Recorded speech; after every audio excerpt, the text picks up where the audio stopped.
I want to play in Europe. What the hell does that mean, right? Because Europe could be Latvia, Luxembourg. No one's talking about Latvia or Luxembourg, dumbass. So you don't want to just shove it in there. Start with a smaller finger, especially if this is the first time. Start with a smaller finger and go slow.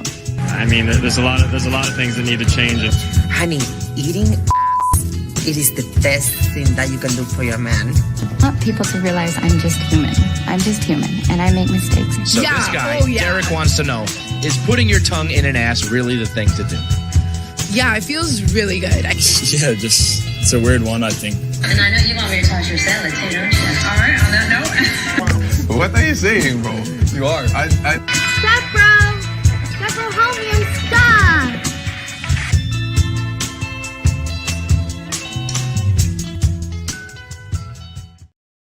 All right, on that note, welcome to the Straight Red Card. All right, Pepi torn ACL, yeah.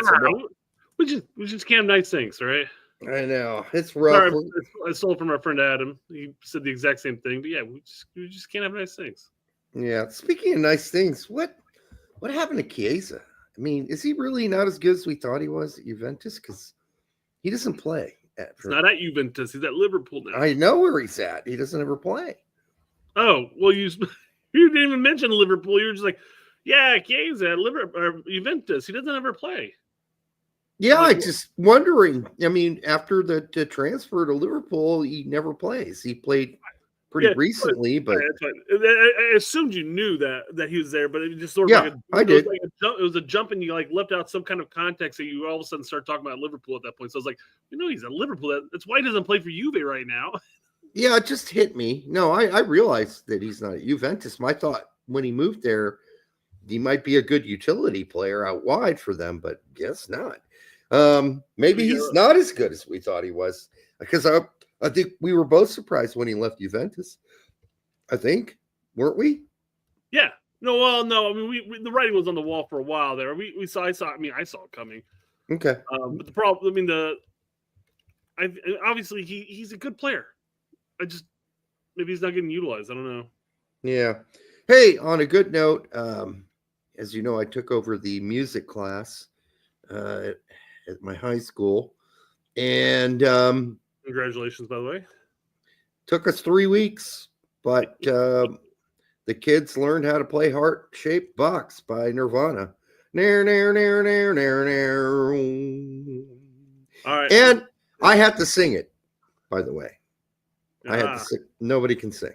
So I had to sing it, which is fine, but I helped, we'll just call him K, figure out the bass parts.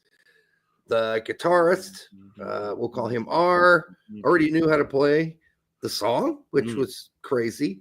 And then we have a guy who's a hip hop guy who can play drums that I had to teach how to play the drum part or show how to play the drum part.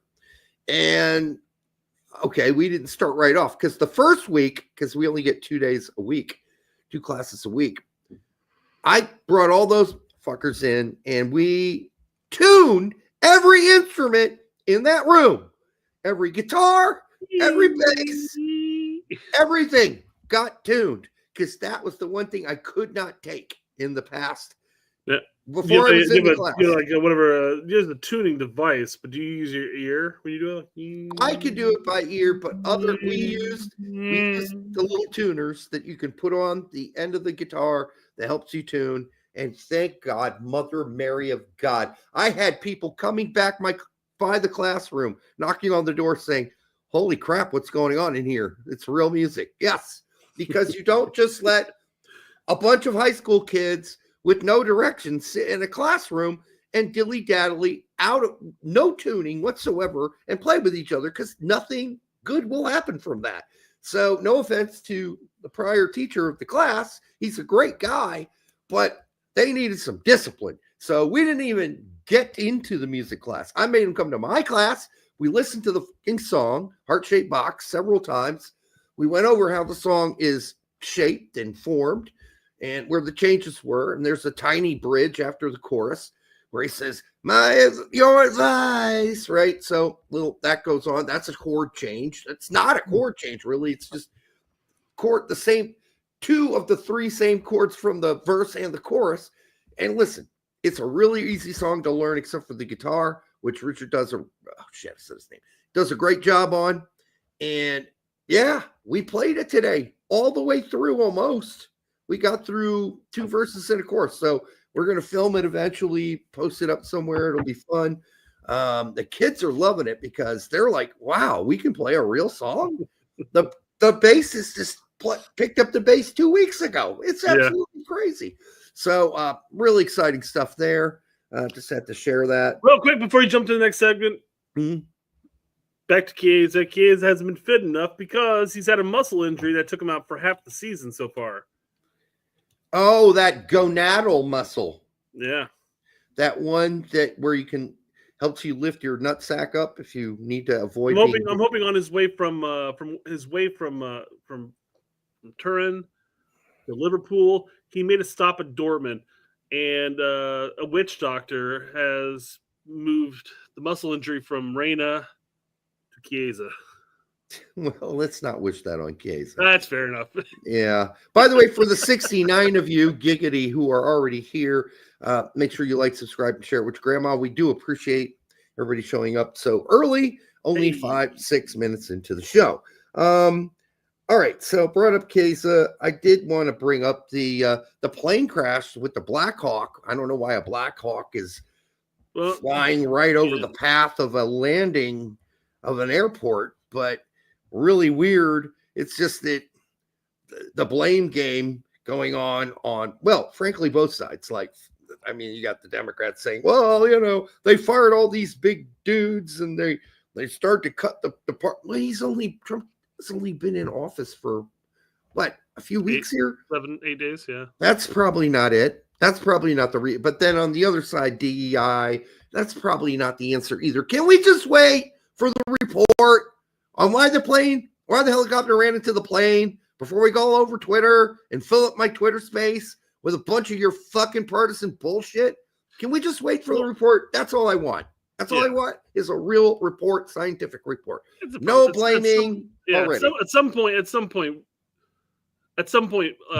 more level heads need to rise here at this point. You know, we grown-ups need to show up. Yes. And realize, hey, you may have a different political opinion than I do, but that's okay. We'll work together to solve this problem and move on. We might not come to an agreement, but at least we can settle it like normal human beings and not just constantly catty bitch fest at each other. That's all. Right. That's all it's been for like the last 10 years plus. And I know the Young Turks put out the Young Turks said something like, well, it's more likely to be the DEI side than because of this report that just came out. And I'm like, can we just wait? Dude, can we wait for the actual accident report, please, before we make any judgments? What a complete 180 that organization has taken since I got into politics. And I'm not even big into politics, but still. Right. No, I mean, I guess. But, you know, that's like saying Jimmy Dore's not to the left, or saying that Cenk's not to the left. Oh, no. I'm just saying it's completely. They're still to the left, but I think they're all trying to. I don't know what they're doing. They're doing what we're just saying. They're kind of meeting in the middle, saying, hey, we don't agree with you, but we'll call out bullshit from both sides now. Right. I don't even know if that's accurate or not, but.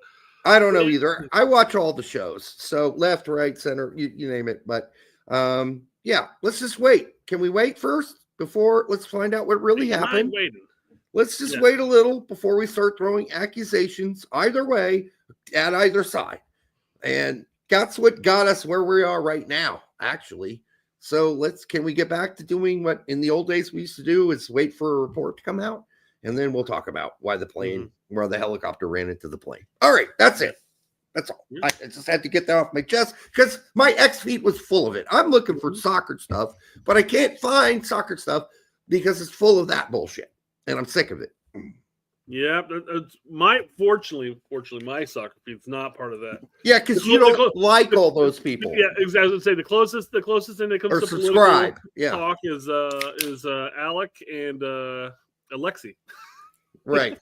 You don't subscribe to all the political shit I do, which is why my feed is full of political shit, which I love politics. I love following it. I love examining it. But at some point, it's to my own detriment because I'm looking for soccer stuff, and all I can find is Kyle Kalinski's latest horseshit post, angry horseshit post. Man, why? I mean, outside of possible laughs and just interactions, I'm not sure why you continue to follow him right now. I don't know. I watched him for so long. I mean, every time only time he pops up in my feed is when you respond to him, and you're always bitching at him.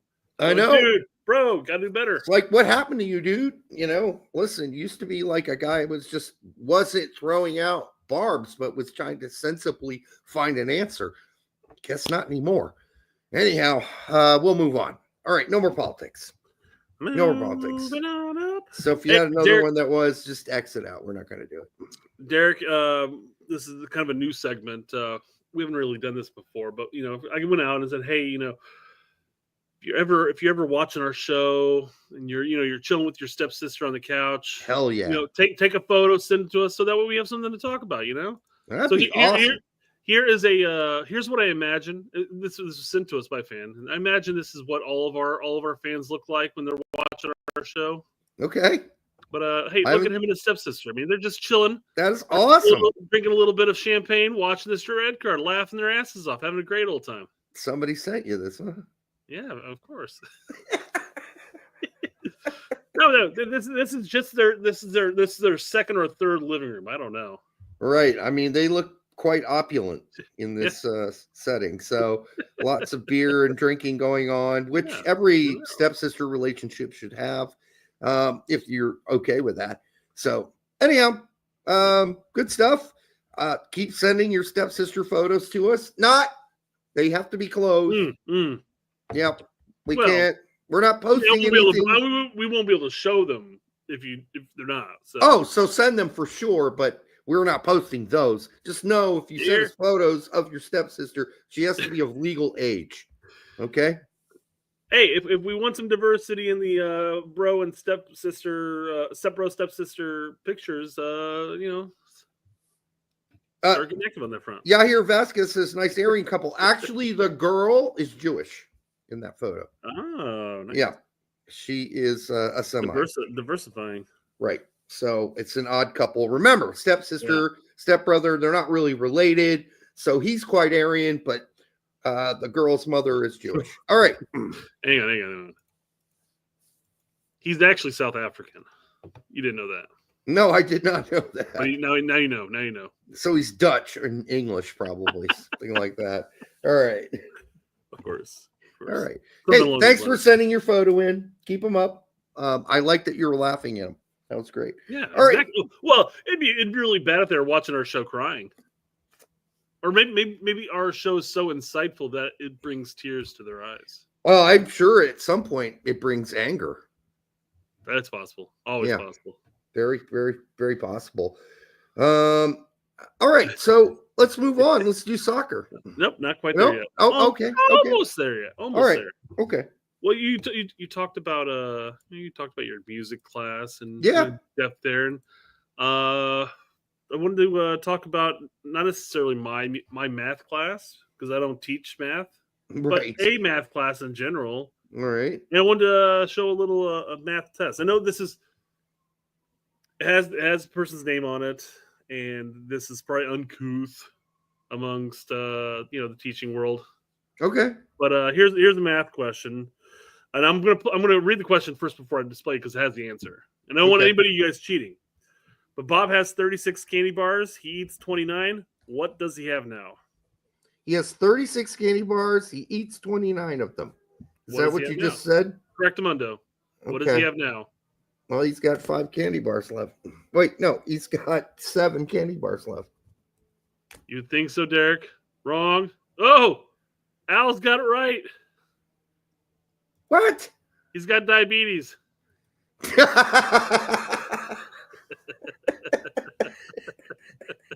Diabetes. Bob has diabetes. Bob has diabetes. Yeah, probably correct. Yes. I mean, if I was that's a lot of candy bars. I wouldn't mark this kid wrong.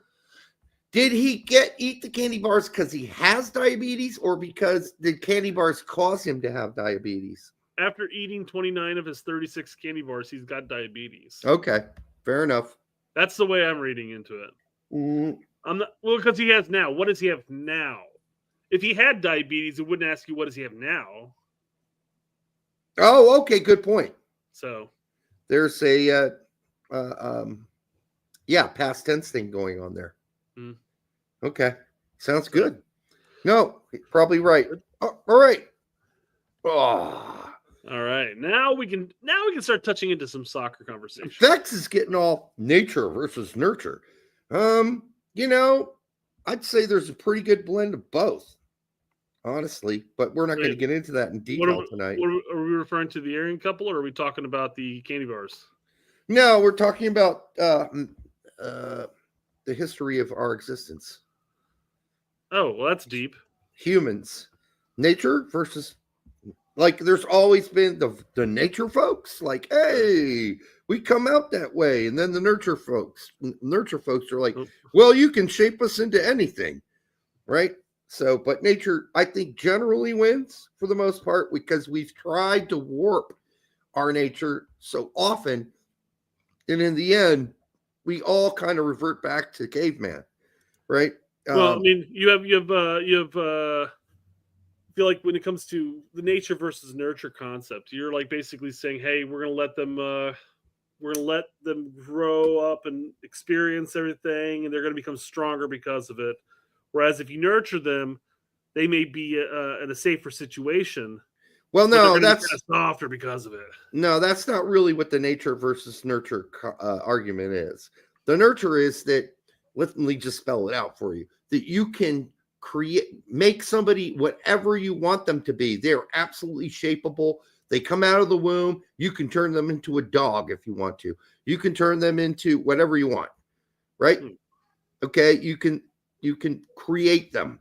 Well, nature says, well, in the end, for the most part, they're kind of going to be themselves. Like, nature is going to take its course, and in the end, well, so it's debatable because, like, I mean, you got the Jungle Book story, right?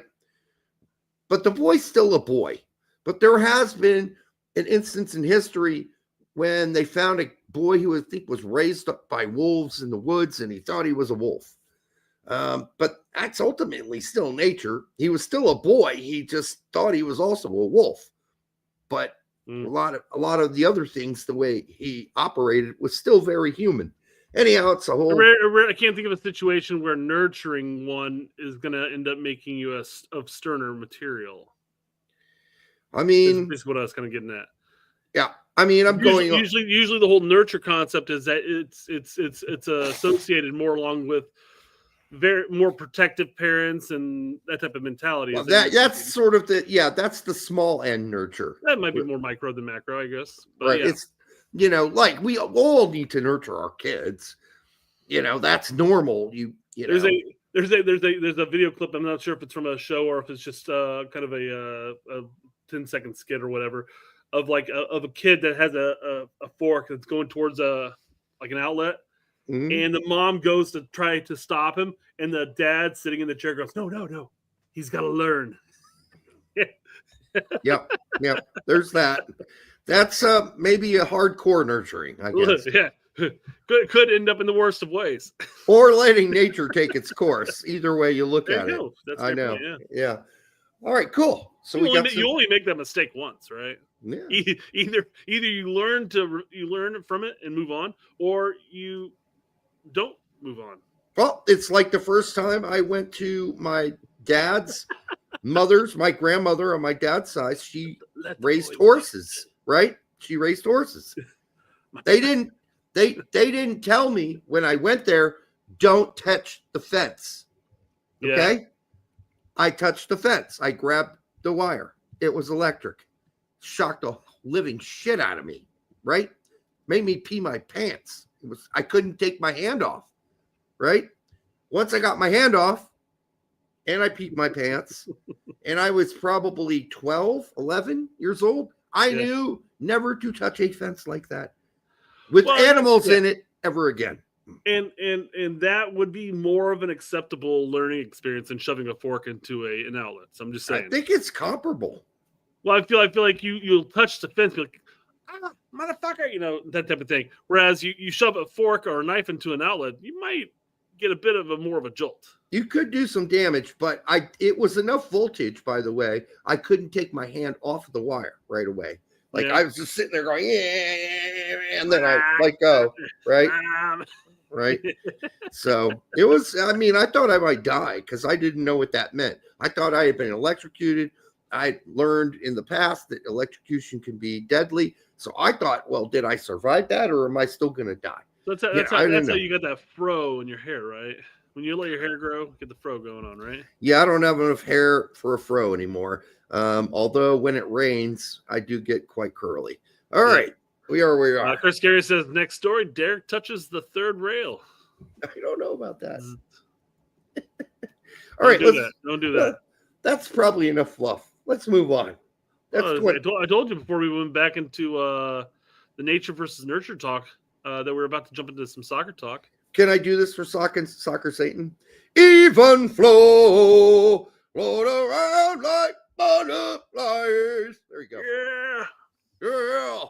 We don't know how away.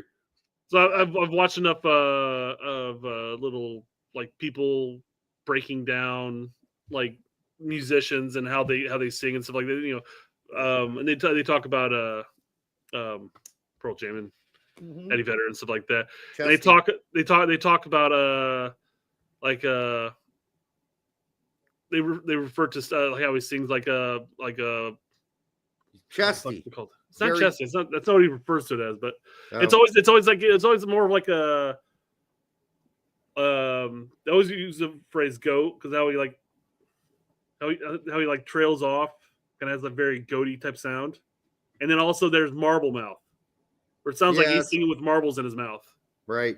And that happens when you're a really chesty singer. You forget about the pronunciation part, right? Well, and that also goes hand in hand with grunge for the most part.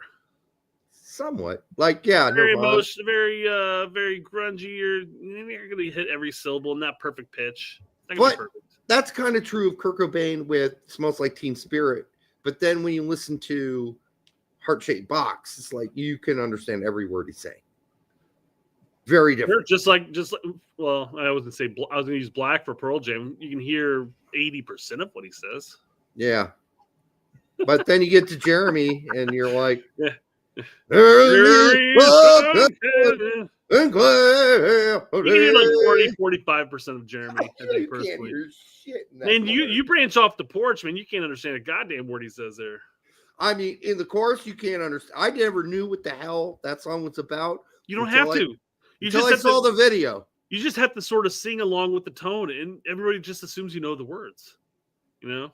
No. But nobody knows the words. Like, oh, look, he fucking knows the words. He's singing along with it right now. I'm a musician. I like words. Like, That's fair. I'm a writer. So I like to know what people are saying. And I remember that came out in the 90s, and I was like, what is he saying? Like,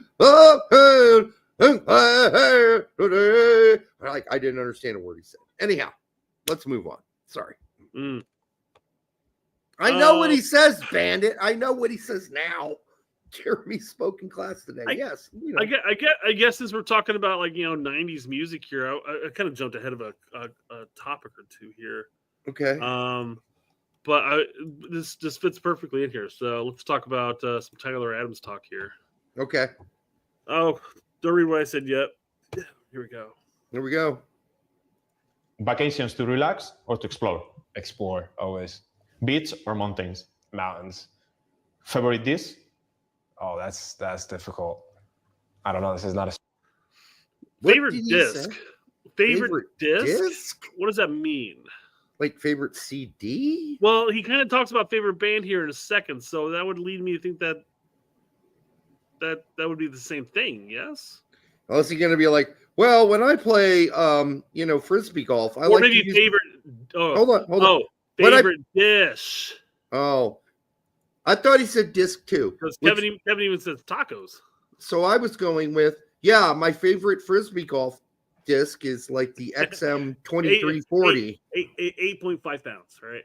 8.5, the X3 2340 made by Whammo. That's my favorite disc. I don't know. Yeah, weird. All right, dish. Weird that you can't come up with a favorite dish immediately, though. I mean, I couldn't either. I mean, I'd say just lobster off my. I'd say steak. Yeah, I have I mean, not the steaks that apparently you're getting. You and your family are getting. Yeah, recently, I know. But right. I could eat. Take all the varieties of steaks and how you cook them and what you use them for. I could have steak every day. Yeah, not be upset whatsoever. If I could get a good steak every day, I'd be with you. I'll take a mediocre steak. I don't care. Okay, still good. I'm not saying mediocre steak would be in your mind comparison to a good lobster. For me, a mediocre steak would be significantly better than a good lobster. Hey, by the way, Al Weinstein says Built to Spill has a new good album. Really? That's crazy. I will check it out, Al. I definitely will. Of course, I have 3 Built to Spill albums from past, and they're an amazing band, and Keep It Like a Secret, maybe one of the best albums ever written. So I will check it out. That was written back in 99, 98. Crazy. Anyhow, all right. I'm sorry. Go ahead. Yep, here we go. Continue on.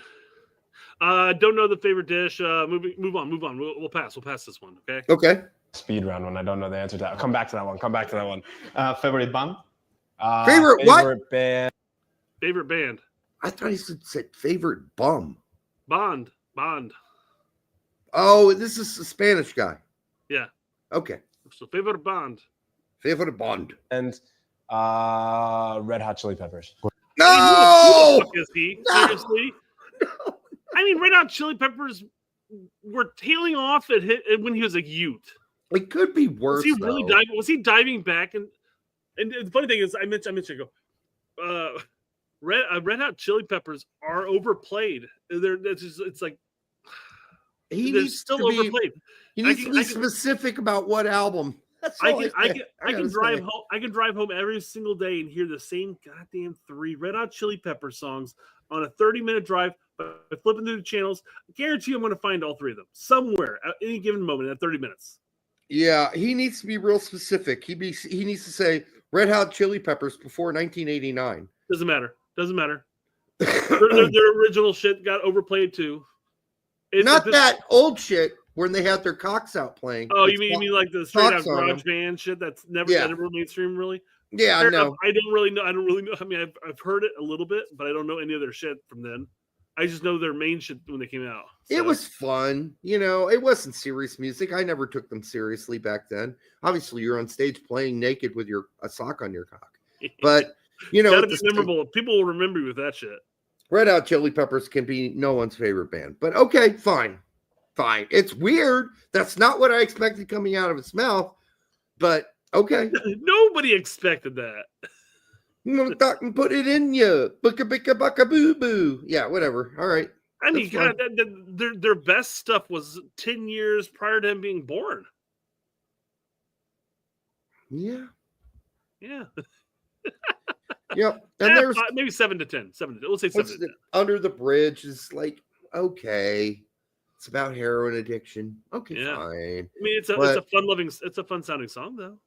But that, you listen to what I say, makes me want to stab myself in the fucking skull, frankly. Oh my God. And when I hear that on the radio, like you do on occasion, I just want to I flip channels immediately. I'm like, I'm never listening every time. No, so I keep telling that chat whenever we're at his house and playing ping pong or whatever, whatever the weather allows us to do. And he puts on insert random Pandora type station here, and Red Hot Chili Peppers come. I'm like, oh my God, can we fucking change it? He's like, dude, I listen to XM radio. I don't hear them ever, so it's a rare. Now that I kind of like their music again. I'm like, yeah, I hear that shit like 3 or 4 times on a drive. Leave me alone. Yeah. Hey, when you're over there, do you guys ever play Hide the Rocket in the Pocket? No. Not really. It's kind of funny because somebody else wrote earlier. They're like, watching this show, I don't think Brett likes Derek very much. And that's probably why. So was it in reference to you cutting my segment off last show? No. Was it in that? But that might have had something to do with it. I was just Hide the zucchini. So as irritated as I was at that moment, I got over it 2 seconds later. There's nothing to be irritated about. I'm just, quite frankly, most of my irritation that segment was more kayfabe than anything. Yeah. I just like, well, nope, not gonna play it now, Derek. Nope. We'll just have to live without it. And by the way, at the end of the show, guys, I showed him exactly what the hypocrisy was between MLS. Yep. He was right. He was right. We should have covered it. Derek would have had a good 5 to 7 minute rant about it. Yeah, but I mean, listen, you gotta trust me from time to time. I know I'm hard to get along with. I am divorced after all. So, I mean, I'm not hiding that. And the fact that Brett can handle that is just awesome. Because I think I should have probably gone through like as many band members as I have show hosts at this point. It's funny because I was what was I watching recently? They were talking about astronomy or whatever. Whatever, you know, they're like, what sign are you? You know, and like, what do you think I am? And well, I knew you weren't a Leo because you're easy to get along with. I'm like, what the fuck does that mean? What? Leos are habitually known as people who can get along with everybody. And if you piss a Leo off, that's your fault. Oh, well, I am a Leo, so there you go. There you go. We get along with everyone. August 1st, baby. Yeah, you are too. That's right. It's unbelievable we can have a show together. I know. 2 Leos. I mean, we get along. So there we go. But secretly you hate me. All right, what do we got next? It's one of the worst kept secrets too, Derek. So I know. Let's hear what he has to say for the rest of it. We're at Chili Peppers. I'm sure the guy who's interviewing was like, "Who the fuck are they?" He probably knows. Or he thinks it's he probably thinks he mistook like the dish, right? Yes, it's the dish answer. Oh, we're going back to the dish, and then he's like Red Hot Chili Peppers. Oh, okay. What's your favorite band? That would have been funny if you said that. Oh, Tax Brazilian Ghost. I'm terrible because I like Disturbed. Listen, you're probably no. What's wrong with Disturbed? I'm sure you're a great person, but like I'm a music snob, so I don't judge people by their poor music tastes. In my opinion, poor music taste. I judge people by who they are because people can be the greatest people and love horrible music. It's absolutely possible, and I'm totally down with that. Brett likes a whole lot of garbage. You're down with the sickness, is what you're saying. No, I am not. Absolutely not down with that. Not down with that at all. Oh, come on. All right. Nothing brilliant, and it's not going to win the Oscars of Derek's music career, Grammys, where the fuck it is. But come on, man. That beat kicks up, and you don't just get jacked. Like you want to go and like start lifting weights and running a couple miles and kicking a soccer ball around. So overproduced. All right. Come on. Yeah, that's dad metal there, as Dave Lamont says. Yeah. Well, yeah. All right. Anyhow, we'll move on. It's dad metal because at this point, the people who used to listen to Disturbed are now dads. They are, yeah. So there you go. Yeah, it's dad metal. Yeah. It is probably better than a lot of just like in Derek's case, Beethoven is dad's music. All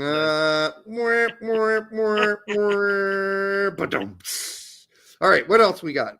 Let's see what he says. Yeah. Good one. Favorite video game, and you can say FIFA. Video game. I don't play video games. I'm a dad now. That's false. Dads play video games all the time. Yep, absolutely, they do. I mean, outside of FIFA, I don't see him being a big video gamer. Yeah, I've never heard of him as being one of the big video game guys on the team. I mean, in fairness, in order to be a professional soccer player at that point, you have to devote a lot of your time to actually playing soccer. Apparently, you've never met Freddie Adu? Fair enough. He did have plenty of time to sell vacuum cleaners. I agree. No, and he loved FIFA. He played more FIFA. No. Okay. That's why I exclude FIFA from this, because every soccer person plays FIFA. Of course, 100%. You can't practice 24 hours a day. He even said in that one interview, I spent more time playing FIFA than I did watching film of the games. He said he never liked watching film of his own games, and he didn't study film. Look what happened in his career. Oh, that's my point. Yeah. Wasted talent. I agree. Right. All right. And I'm sure there are plenty of examples like that too. So Probably. Yep. Yeah. Yeah, FIFA then, I guess. Who plays the music in the changing room? Right now, Justin Clivert. Justin Clivert plays a lot of good music. And an USA team? US team, Weston Oh. McKinney, always. Oh my God, not great. You know what? Weston McKinney has bad taste in music, according to Tyler Adams, who likes Red Hot Chili Peppers. So take that for what it's worth. Yeah, I know. Yeah, I guess. What is horrible music? But I would just want to listen to Red Hot Chili Peppers all day long. McKinney must be listening to WAP all day or something. WAP. I don't know. WAP. Yeah, I mean, I got to give Weston McKinney a lot of credit here. Maybe it's because I have headphones on and like I got this hat over my ears too. I really couldn't understand any question he asked. Not a single one. You mean you got to give Adams credit, not McKinney? Oh, Adams. Yes, sorry. I thought you were going to say you got to give McKinney credit because he's friends with Adams. No, Tyler needs credit because he understood every one of those questions. And we don't know how many of them he had because this is all cut and obviously been cut and edited. How many times he had to say, "Can you say that again?"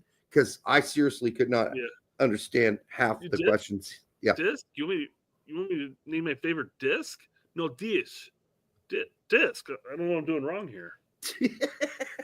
I mean, it was difficult to hear what that guy. I unfortunately was also looking at the translation back into Spanish. That confused me even the fuck more. So I was done with that interview halfway through. Like, I don't understand anything coming out of that guy's mouth. All right, what else we got? Let's move on. We'll talk about Adams. So, I mean, different thing altogether, but we're going to talk about Adams. Oh, yeah. So Tyler Adams has become a part of an ownership group of a USL team. Westchester SC. Where is that Westchester? Is it because there's several Westchesters? I was going to say South Carolina for a second there, but there's no soccer club. Soccer club. Yeah. Adams is from. I imagine it's going to be New York. It's going to be New York, right? Got to be, because he said he's from Wappingers Falls, New York. Wappingers? Like, that's a name of a town? Weird. Like, Wappingers? Those are fans of the song WAP or Wappingers, right? Wet ass pussy fans are called Wappingers. All right. But I mean, it does have falls, so there must be some river with a fall there, which isn't too far from Westchester. This feels like giving back something to home for him. Midfielder and his father also founded and owned USL. What else does he own? Midfielder and his father also founded and owned USL2 Hudson Valley Hammers. I don't think these are good investments. I want to give them plaudits for making investments in U.S. soccer for sure. But with the way the current system is set up, it's going to be very hard for these teams to ever be financially stable or even, for that matter, make money. The USL2 team or League 2 team here is semi-pro. So there already is not a big expense. And that might be the one he's probably obviously more of an owner for. Him and his father founded it. And most likely those type of things are generally tax write-offs. Colin Reese says, obviously a Native American name. Yes, dude, you're missing the joke on the Wappinger thing. That was a joke. Obviously it is. Native American name. Anyhow, continue, Brett. Sorry. Sounds like an activity you do with a moistel. Wappinger? Wet ass pussy fans. Wappinger Falls. All right. Yeah, so the League 2 team, I imagine, is probably a write-off. I don't know what his dad does for a living. Maybe he's got a lot of monies and he wants to find some way to avoid Uncle Sam. As far as the League 1 team, too, it says he has joined the ownership group, which means that maybe he just gives them a little bit of money again as a potential write-off. Not necessarily he's the big, owner. He's not flooding his money into it. Well, he writes a $10,000 check every year and walks away. Yeah. Yeah. And he doesn't have to pay anything. Right. Like, hey, look at this. I donated to this these needy children over here. Okay. Now look at this. Colin Reese calling me the R word. I get the joke. Called you the R word? He did. Oh. I got the joke. I gotcha. Oh, I didn't know if you were correcting me. Or you were just, I don't know, whatever. It doesn't matter. It's all good fun. All right, whatever. Don't get too pissed off. But we're all kidding around here. Props to Tyler Adams for donating money to help develop soccer culture in America. Because unless you happen to live in New York City, you're not seeing any professional soccer unless it's USL. So again, got to develop it somehow there. No, listen, I'm not saying they shouldn't do it. I'm just saying it ain't going to make them $1 million, and they know. Oh, he's not going to make any money back at all. He probably will lose money. Nope. Brad Friedel had that that issue as well, where he fully funded an academy and immediately after like 2 years went bankrupt with it, or at least closed it down. I don't know if he went bankrupt, but this is the problem with the pay to play system and youth soccer in America right now, is that there is no path to making money unless you happen to be an MLS team or, quite frankly, even a USL team at this point. They can at least have youth players that they can sell immediately on to Europe for $1 million or $2 million here or there. But it's not like the systems you see in Europe and everywhere else. Yeah, I mean, but unfortunately, that shit's got to change. It's just risky investments. But anyhow, yeah. Okay. If it changed where the teams who actually develop the players, and I know there are a number of teams that have been battling with MLS and US soccer to get paid for the players they developed that moved on. If youth teams could figure it out, you'd have more people investing money in developing players around this country, even in the nooks and crannies of this country. But I know you're trying to turn this into a topic. No, I'm not. I don't want to branch much further than that, but that's the whole point. That's why I think this is more of a tax write-off and a give back to the community, saying, "Hey, here's some professional soccer." I'm just saying, shit's not going to change until that changes. Right, we don't know. I have other things other topics to bring up later. Actually, that type of stuff. So, carefully calculated algorithm. If you disagree, you are wrong. Okay. I want to know how carefully this algorithm was calculated. I'm not saying it's wrong, because I don't want to be dubbed wrong. But top 25 U.S. men's national team players, club and country. All right. I feel like the and country is key there. Let's see what YGB got. Pulisic, that's a good start. Yep. It's a guaranteed number one, I guess. Not real difficult. Yep. Weston, not bad pick. Yeah, okay. Just captain in the Champions League. I mean, that's not too bad. Not too shabby. Okay. Yep. All good. Ooh. Oh, God. Really? Club and country? Not even club, not even country. Wait a second. Why is Balogun 3? No. Yeah. I'm gonna no, not even close. No. Not even close to 3.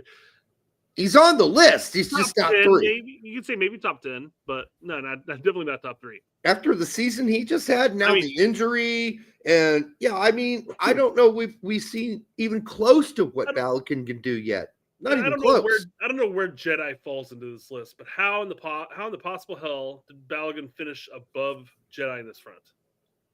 Right. And we will continue to disagree, at least I will, with both Pete and Tact on this issue. I do not think that Balogun is the best center forward we have right now. Sorry, I just don't. And especially not for the center forward oriented system that Poach is running. But maybe. I mean, I just need to see how it works out. I haven't seen Balogun play in the Poach system yet. And it probably would be more favorable to him. So let's see how that looks. But, I mean, I don't know. It certainly Balogun was not the best center forward structurally for the Greg system. That need to be more of a Pepi or a Sargent, someone who's big and in the box and who can finish. And when you're sending 100 crosses in a game. Now, maybe under Poach, we don't do that anymore, and we do have more between the line runs. And I think we've seen some of that. In this case, it really would benefit Balogun. But listen, Balogun's having a rough season even before he got injured. So I don't think he can be 3. Not right now. Not right now currently. Three's fucking nuts. Yeah, that's too high. Reyna's at 4. I mean, so not great for club, although solid enough for country. I think 4 is still a bit high. I think I agree. Maybe he's looking at overall talent, because I mean, obviously you can't argue with Reyna. He's just having a really shit time at the club level. Not that last game for 30 minutes. It's fair enough. You can't argue with that, right? That was magic. Yeah. So I mean, maybe you're kind of lumping in the quality of the player, but ignoring the whole club aspect of that. I would have to say if you're gonna throw in club and country again, how Jedi is not above Reyna in this situation, because Jedi's excelled at the club and country level. You know what? This guy should have just put, this is how my balls feel about it. And Yeah. it would have been better than putting club plus country, because now you've overcomplicated it. My top 25. My top 25, fuck off. And if you Would have been disagree, better. you're wrong. You could say the same thing. My top 25 U.S. men's national team players, because of this is how I feel about them when I say their name and my nuts tingle, right? That would have been better than saying that, because now you're complicating it, because Balogun's having a horrible club season. Reyna has barely played, and that would knock them both down. Des has been fucking injured as shit, okay? That would knock his ass down too. So let's just take club out of it completely and just say, how have these players played for country?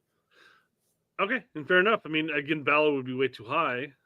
I think Yeah. Reyna is fine within that top 4 or 5 range, sure. Yep. But I mean, even looking at for country, if you're just basing it pure left country, I mean, Des has been solid for the U.S. I mean, Fucking 5's fine too. Jedi, if you are doing club and country, Jedi's like right up there with Weston. Honestly. I think club and country, he's right up. Well, I think he's right up there with Weston, Pulisic, and Jedi. I mean, it's hard to argue against Pulisic being number 1. Nobody's going to argue against that, I don't think. Nope. I don't think Jedi's absolutely been stellar in the EPL, and he's been really consistent for the U.S. You could make an argument for number 1. Good. You could sit down and make an argument for number 1. He plays in a better league. He plays every fucking game. He's probably one of the best left backs in the Premier League. Yeah. He probably has more assists than Pulisic did when he was with Chelsea. Yep. Right. So, yeah, I mean, you can make that argument. So that, I mean, and to say Jedi is below Dest, even gauging for country. I mean, Jedi has been consistent. Dest has been, a hothead at times, making stupid fucking mistakes. Yep. Not nearly as good on the defense. And you know what? Jedi gets into the attack, and he's no Dest as far as creativity is concerned. But boy, his crosses are a lot better this year. They're improving, yeah. For club. So he's at near the top in assists from the Premier League this season. I don't know what else you can say. So scratch Balo out of 3. Assuming that the remaining 5, can you think of anybody else before I scroll down that should be in the top 5? I mean, as an absolute, no. Yeah, I think those 5 are the top 5. And you can shift them however you want. That comes down to preference. And that's, I think, what you were saying earlier, is that this should be my top 25 U.S. men's national team players. Of course, I know that's the whole carefully calculated algorithm. I think, obviously, it's a joke. That's the fun and the joke of it all, guys. It is. It's a joke, right? And he does the same thing we typically do, like, hey, we're never wrong. You should just, we're always the smartest ones in the room. We know what we're talking about, and we're humble. That type of mentality, right? Yeah, right. That's what this is. So yeah. So went too far there. Oh my God, Richards. He's neither for club nor country, quite frankly. In a top 10. It's not been good lately for club or country. Okay, getting better since he's coming back from injury. Has it got better? Yeah, step by step better. But for club and country, it's been rough. It's been a learning experience. Top in the 7? No, can't do it. I can't do it. I'm putting way above him all day. And on top of that, as other people are mentioning in the chat, Adams is missing. Yeah. I would agree now, with of course, that. you can take into consideration that he's been injured for like 7 years, but Right.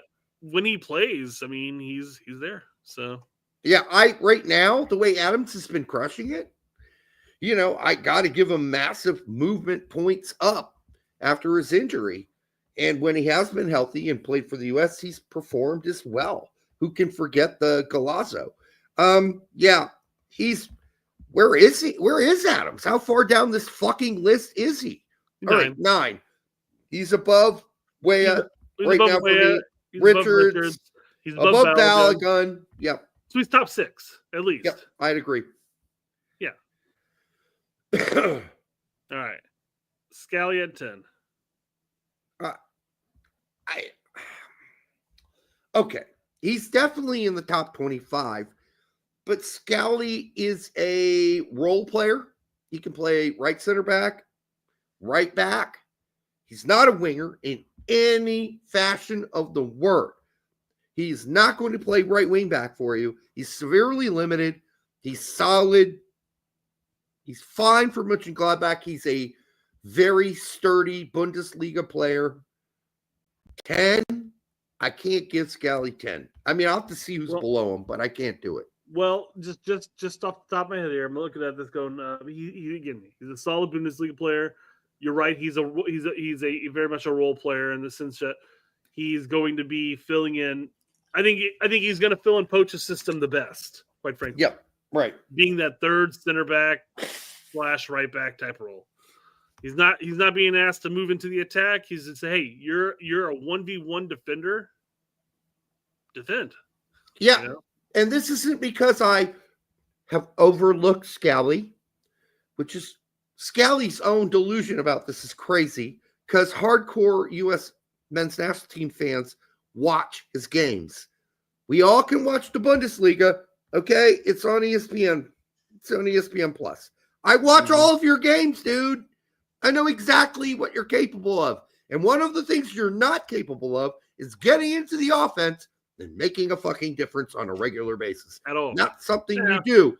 And I again, we heaped all that hate on Doug McIntyre when he was just quoting Scally, but it's Doug's fault. He didn't say he was quoting Scally. Yeah. Right. Doug fucked that up and he admitted it to us and on X, to me specifically. And yes, he said it was a horrible post because I should have put quotations around it. I fucked up. Fine. Great. All right, Doug, that's good. I like when guys come out and say, I blew that one, because that's a lot more than what Jeff Carlisle has ever done in his fucking career. All right. When he's written horrible articles that were totally false and wrong or had false information in it. He just deleted the false information and never educated the public. And by then it was too late.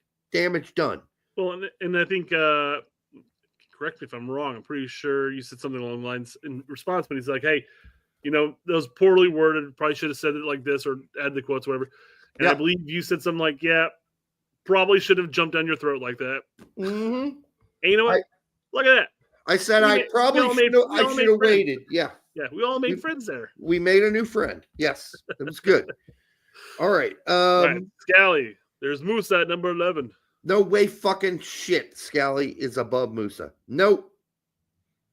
Not happening. I'm sorry. Yeah, no. Listen, okay, did Musa make the biggest boneheaded move this midweek when he got a red card? Yes, he did. But did he have a good game up until then? Yes, he did. Is he playing more and more for Milan? Does the manager believe in him? The answer to both of those is yes and yes. And is he making massive progress? No, but he's making a little bit tiny increment, very infinitesimal, but enough to start to notice. And there is no way Scally is a better player than Musa. Absolutely not. I love it how people are already reading ahead. Testament at number 12? What the fuck? And by the way, we're not ripping this guy, okay? We're just... No, I like Dom. Dom's cool. I like Dom. We're good. We're just picking apart his picks. And I don't know Dom. I don't know how much he watches these players over in Europe.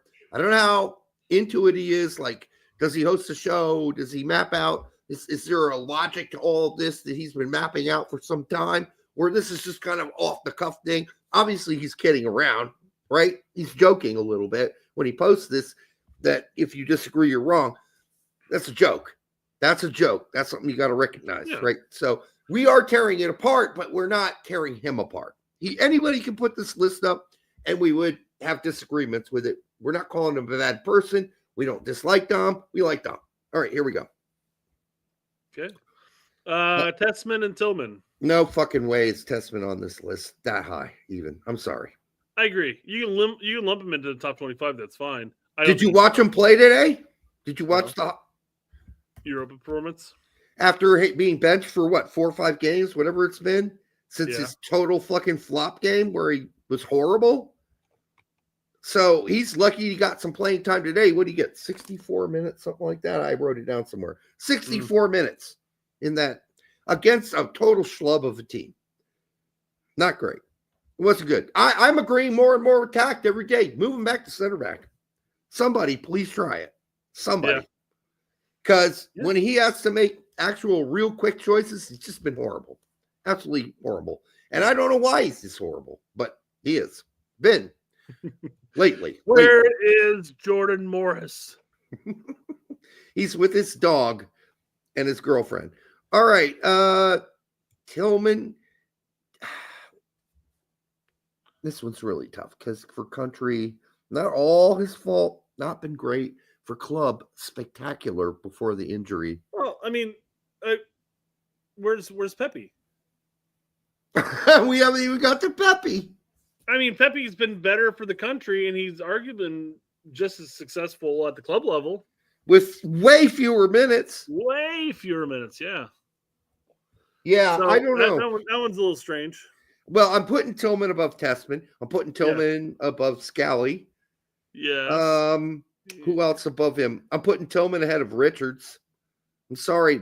Richards, it's Richards and the rest of the center backs are just motherfuckers we're settling for. We're settling because we don't have any spectacular center backs. This is a settling situation. No center back should make the top 20 on this list. Those are the guys we're like, oh, fuck. Who do we pick for center back? That's what that is. Or goalkeepers, too. Add them to the end of the list. End. A-E-N-D. Center backs and goalkeepers can get in the back of the bus because they are not shining. That's all I'm saying, Brett. And I'm not certain I would necessarily throw Tillman above Scally at this point. I would. I understand he's playing well at PSV, but it is the Dutch league. I'm looking at his position. And he's playing poor. He's played poorly for the U.S. men's national team. Now, of course, Scally had a rocky start in his career too, and now he's in a system I think that's going to benefit him the most. But he's been consistent, and yes, he's had bad games at Gladbach as well.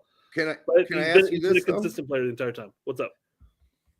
If Scally played for PSV as a right back, would he be doing any damage in fucking Holland? I don't think so. I think he'd be the same player. Yeah, I imagine he'd be the exact same player. Yeah. Mm-hmm. But if Tillman got dropped into Gladbach's team, do you think he'd be a consistent starter? I think it'd be rough. Yeah. But let's just say this. Right backs and left backs, they're hard to find. They're rare beasts, right? So if you can find a good one, you stick with it. Nobody wants to play that. But every right back dreams of being a winger or a striker, right? Every right and left back is just a failed winger at that point. Yes, exactly. Right. Nobody goes through their youth development actually playing left or right back. Nobody wants to do that. Successfully moves forward. It's always like, I'm the third left winger, so I'm going to play left back because nobody else wants to play this, and it's my only chance. I better learn how to play some defense, right? Yeah. So, comparing a CAM to a right back, first of all, is not fair. But as far as impact on the club that plays in Champions League, I'm going to have to go with Tillman. That's my argument. And I'm fine with yours, too. Yeah. I mean, again, it's just an argument. Yep. Neither of us can be 100% accurate here. Mm-hmm. Although I am right, you're wrong. That's okay. Well, it's opinions. All opinions. That's all it is. Right. All right. 14th. It's Haji Wright. Yeah. Again, Haven't seen Sargent or Pepi in this situation, and yet we're talking about Haji Wright. Who's been injured forever and ever. In fairness to Sargent, though. But Sargent's back and scoring braces. So, I don't know.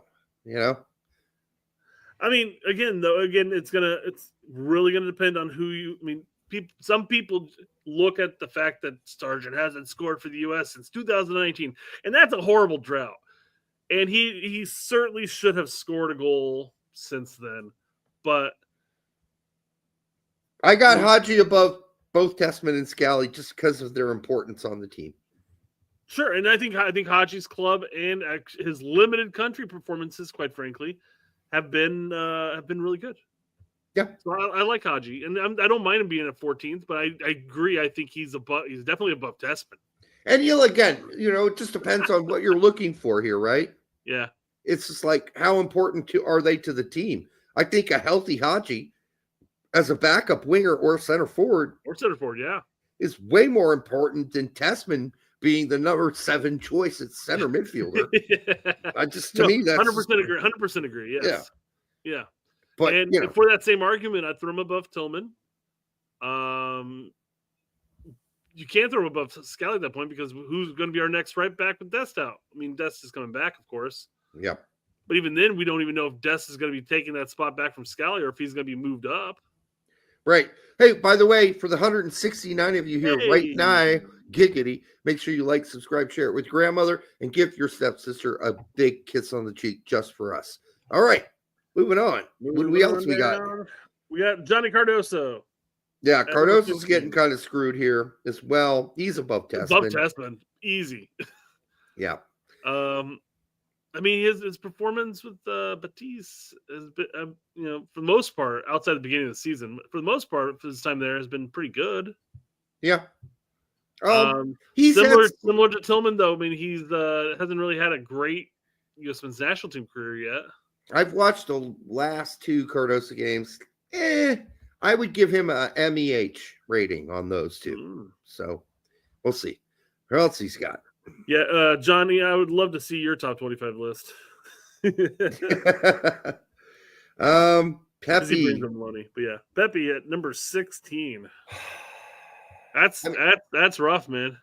That's really rough. I mean, the limited time he gets with the national team and with the country, he produces. Yeah, club and country. He produces. Won't be for a few months now, though. Yeah, no, that sucks, man. The guy was just finding his top form, quite frankly. Yeah, I mean, if you're going to start a center forward, I'm starting Pepi over Wea. I'm starting Pepi over Haji. The guys above him. I just don't know how he can be this low on the list, but fine. I mean, if Bella was back up and training and everything like that, I'd be starting Pepi over Bella at this point. Yeah. And then we got McKenzie. Okay. You can make an argument at this point that McKenzie has had a better season than Richards. Now, do they play in 2 totally different leagues? Sure. But the last I've seen of McKenzie playing for the U.S. men's national team and for his club versus the last I've seen Richards play for the U.S. men's national team and his club, it looks like McKenzie's taking leaps and bounds forward as a player. So, and again, I know that club's going to be different in this situation too. I'm going to bring up a different player here. But when it comes to the performance at the club level and the country level, Sargent has to have a better ranking than Richards in this top 25. I think the top 5 or wherever Richards fell in this list, I think is playing primarily on where we hope Richards will be as a center back. Right, because where he's at right now is not great. I'm sorry, and I understand he plays at Crystal Palace, but I mean, he's just been at fault too many times. He's made too many mistakes since coming back. He's been injured plenty as well. I don't know. I'm sorry, but Richards is not a top 5 or whatever the fuck they had him as player. He's just not yet. Could he get there? Could he be our next best center back? Probably, because I just don't know what his competition is right now. There's not a lot of competition outside of McKenzie for his spot. You could say CCV, but his toe and his muscles and his gonad issues keep him from playing regularly for Celtics. So we don't even know how, what Poach thinks of CCV. We don't know. He was called up. I guess he couldn't take it because of his big toe thing. But all right, Aronson, I don't even want to debate this. I really don't, because he's going to make the top 20. That's fine. He's in the top 25, guaranteed. Yeah, he's in there. People don't watch Leeds. I get it. Who wants to watch Leeds just because Aronson's on the team? I became a Leeds fan, so I watch all the games. I can tell you, frankly, he has been a total workhorse for that team. That's not unexpected. I can also say he scored some goals and made some assists this season. Should he have more assists? Yes. Should he have more goals? Probably. Yes. There's still that issue with Aronson. He still gets in the box and chokes sometimes. It's just who he is. His brother doesn't, but he does. So we should be very clear. This is Brendan Aronson. Brendan's definitely BA. Yeah. And Luca De La Torre, just take him off 19? The list. Come the fuck off. Just take him off the list. He's going to San Diego. He's been benched for played like 2 games. Injured and benched forever by Celta Vigo, who's had no interest in him whatsoever. No other European team showed up with any major cash.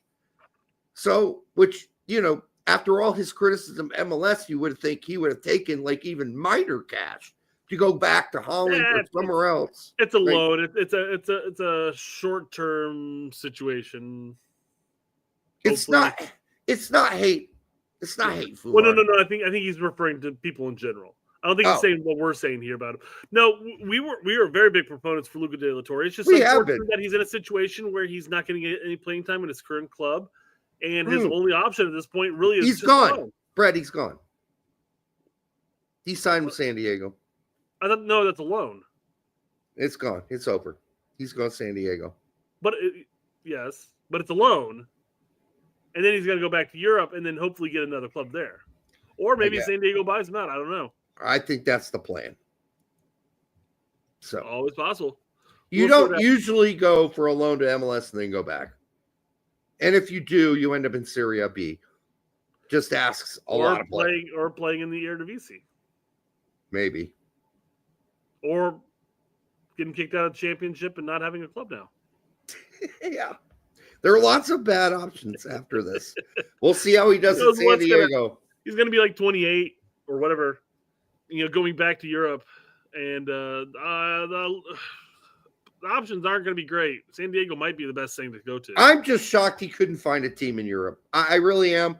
I know the money's hard to turn down from MLS, but I'm just really surprised after all the interviews and quotes we have from Luca De La Torre about MLS that he went there. They must have offered him a buttload. That's all I can say. It might be one of the situations where there may be interested teams that just simply won't pay what Batista. Obviously, yeah. Vigo wants. So. Right. No, I get that, and I'm not. There are plenty of championship or Eredivisie teams that may come and knocking, and I'm not criticizing him for taking the money. I'm not. You take the money. Like, if that's what you want to do, I'm not going to criticize you for taking the money. No, not going to do it. Take it. You got family, blah, blah, blah. Get your future to think of. He signed for $200K a year right now. Yeah, it's not even that great. I was going to say, I think that's low even for 2 division teams for your. Yeah, but more than likely, based on some of the articles, the most he was going to get going somewhere else was around $125 per year. So he did make more money on this deal than probably going somewhere else, which is shocking. But let's really be honest. Lower teams in Holland, they can't pay that. They can't pay $200,000 a year for a player like Luca De La Torre. So that's not going to happen unless you're talking about Ajax, and he's not going to Ajax. He's not going to Feyenoord. He's not going to PSV. So those are the only teams that can afford that kind of money in Holland. And if you're talking about Belgium, then the numbers go down even more. If you're talking about another shittier team in Spain, I just didn't see anybody raising any interest for him. So, but it is what it is. I don't know. He is going to San Diego, and $200K may sound like a phenomenal amount of money, but might not be as grand once you get there. It is amazing to me how long we've been stuck at 169. That is really wild. Really wild. All right, what else we got down there? All right. Number 20, we have CCV and then Aiden Morris, I'm assuming. Yep. For sure. Although he would be smart to add the A there. Yeah. I'm not arguing about any of these lower ones. They are what they are. Maloney's at 23. I mean, Paredes. The ghost of P. All right. Well, he's definitely got a bias against Sargent. Oh, he's at 25. Never mind. Oh my God! At least he had him on the list, right? So I think Sargent just shit on a lot of the Sargent haters parade by getting a brace. Let's see how that works out. He's got to keep it up. One game does not make a season. But he will. Paredes been injured so long, I forgot he played for Wolfsburg. Yeah. I really did. I mean, hate, dislike, or like Sargent all you want. I'm saying Sargent of this list would at least be at 19. Everybody moves down. Sargent goes up to 19. Let's just say that. At least he's above Aronson. Come on. Oh, no, I agree. But there are people who just literally don't like him because, again, he hasn't scored in 5 years, etc. If a motherfucker goes down out wide and we're really sketching for a winger, and you tell me you can put in Sargent or Aronson, I'm picking Sargent every fucking day of the week as a winger over Sargent. And I don't care about over Aronson. I'm sorry. Sargent over Aronson 9 days a week happening every day. Well, I mean, at the international level, man, just let alone just the physique aspect of what's required. Aronson still gets tossed around like weak salad. Yeah. And yeah, although I'm giving Aronson credit for having a really good season with Leeds. They're at the top of the table. They're probably going to get promoted. He'll be back in the Premier League. Then we'll see what really happens. Really happens. Because Leeds is going to go spend a few bucks on some, like, 3 players, probably, once they get back. All right. So as it turns out, the MLS is aiming to bring, or has been talking about, and they've been talking about it for a while now, going to the just a standard FIFA Euro. And when are they going to do this? Because we can't get a date for when they're going to make this decision. Well, I don't think they've come to any conclusion they're going to. They're just in talks about it. And from what I think I heard or read or something like that, is that it's going to start with the next pro teams going to that schedule. That's going to be fucked up that the next pro teams go to that and they don't. Yeah, why not? Yeah. What a mess. All right. Shout out to MLS Moves, by the way. Friend of the show. We like them. And obviously, every time the FIFA calendar comes into play here, when they talk about it, the big question is going to be winter and then the northern teams.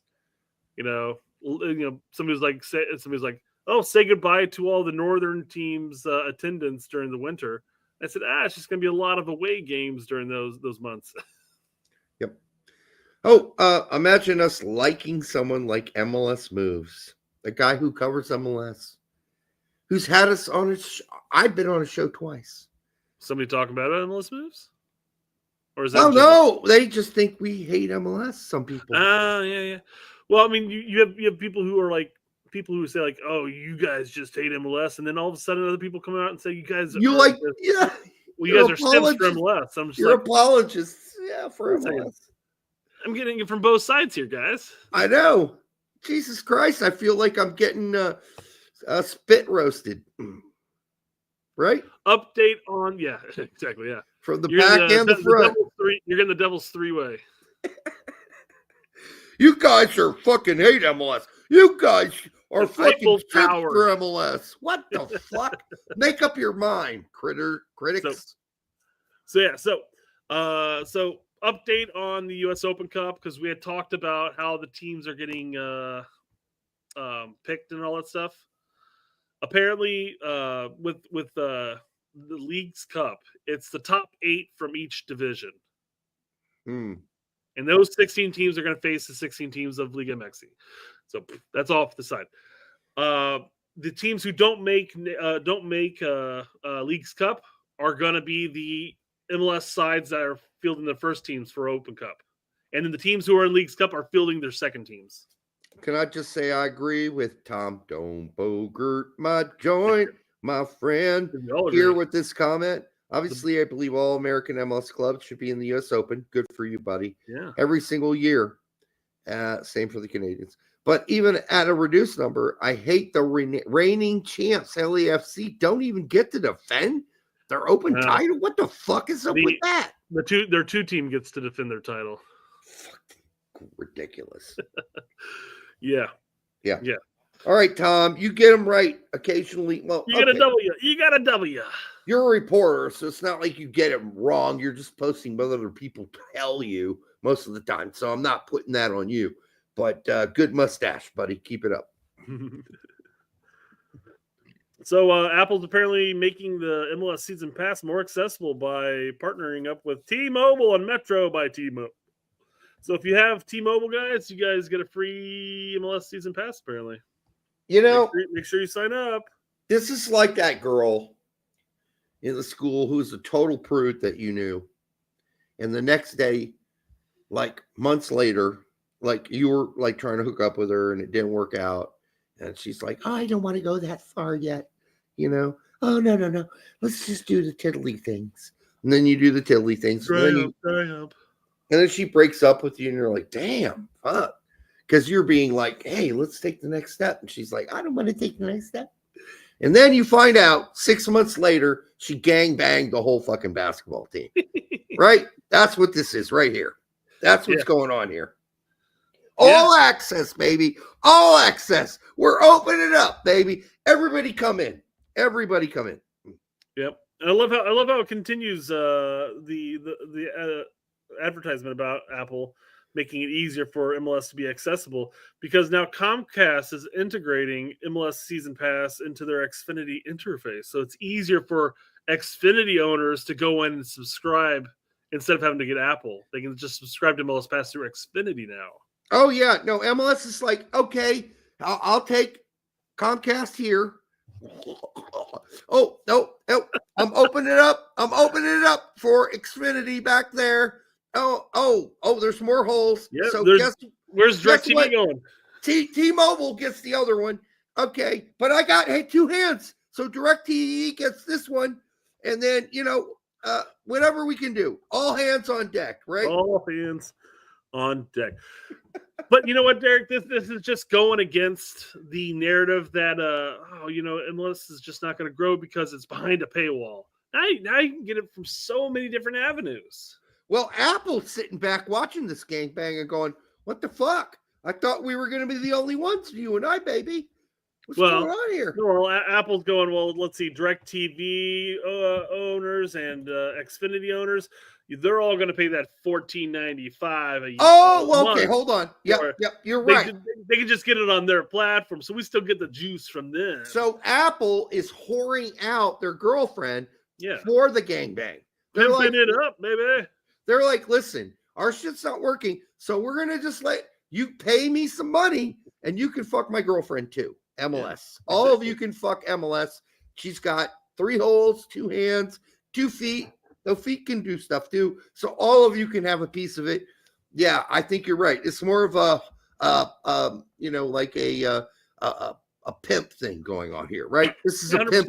It's a pimp thing. Apple's pimping out MLS. They go, hey, guys, who wants a piece? Who wants a piece? You do? Who wants a piece? Well, make sure all the people who are going to take a piece of my MLS pay me $15 a month.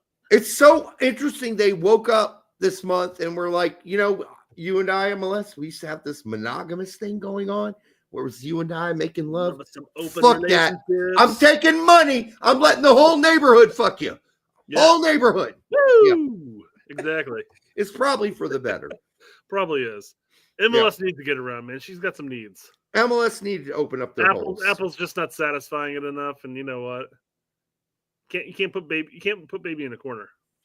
Yeah, and it's time that MLS, spread it and let it all in all directions. Let it go. Yeah. All right. Speaking of MLS, apparently MLS exec Seth Bacon, not to be confused with Kevin Bacon, the striker. His brother. Yeah. Or his son. Yes, announcers will call games remotely this year. He makes the case that it's no different. Doing it from the luxury of your living room is no different than being at the stadium itself. Bullshit. It is different.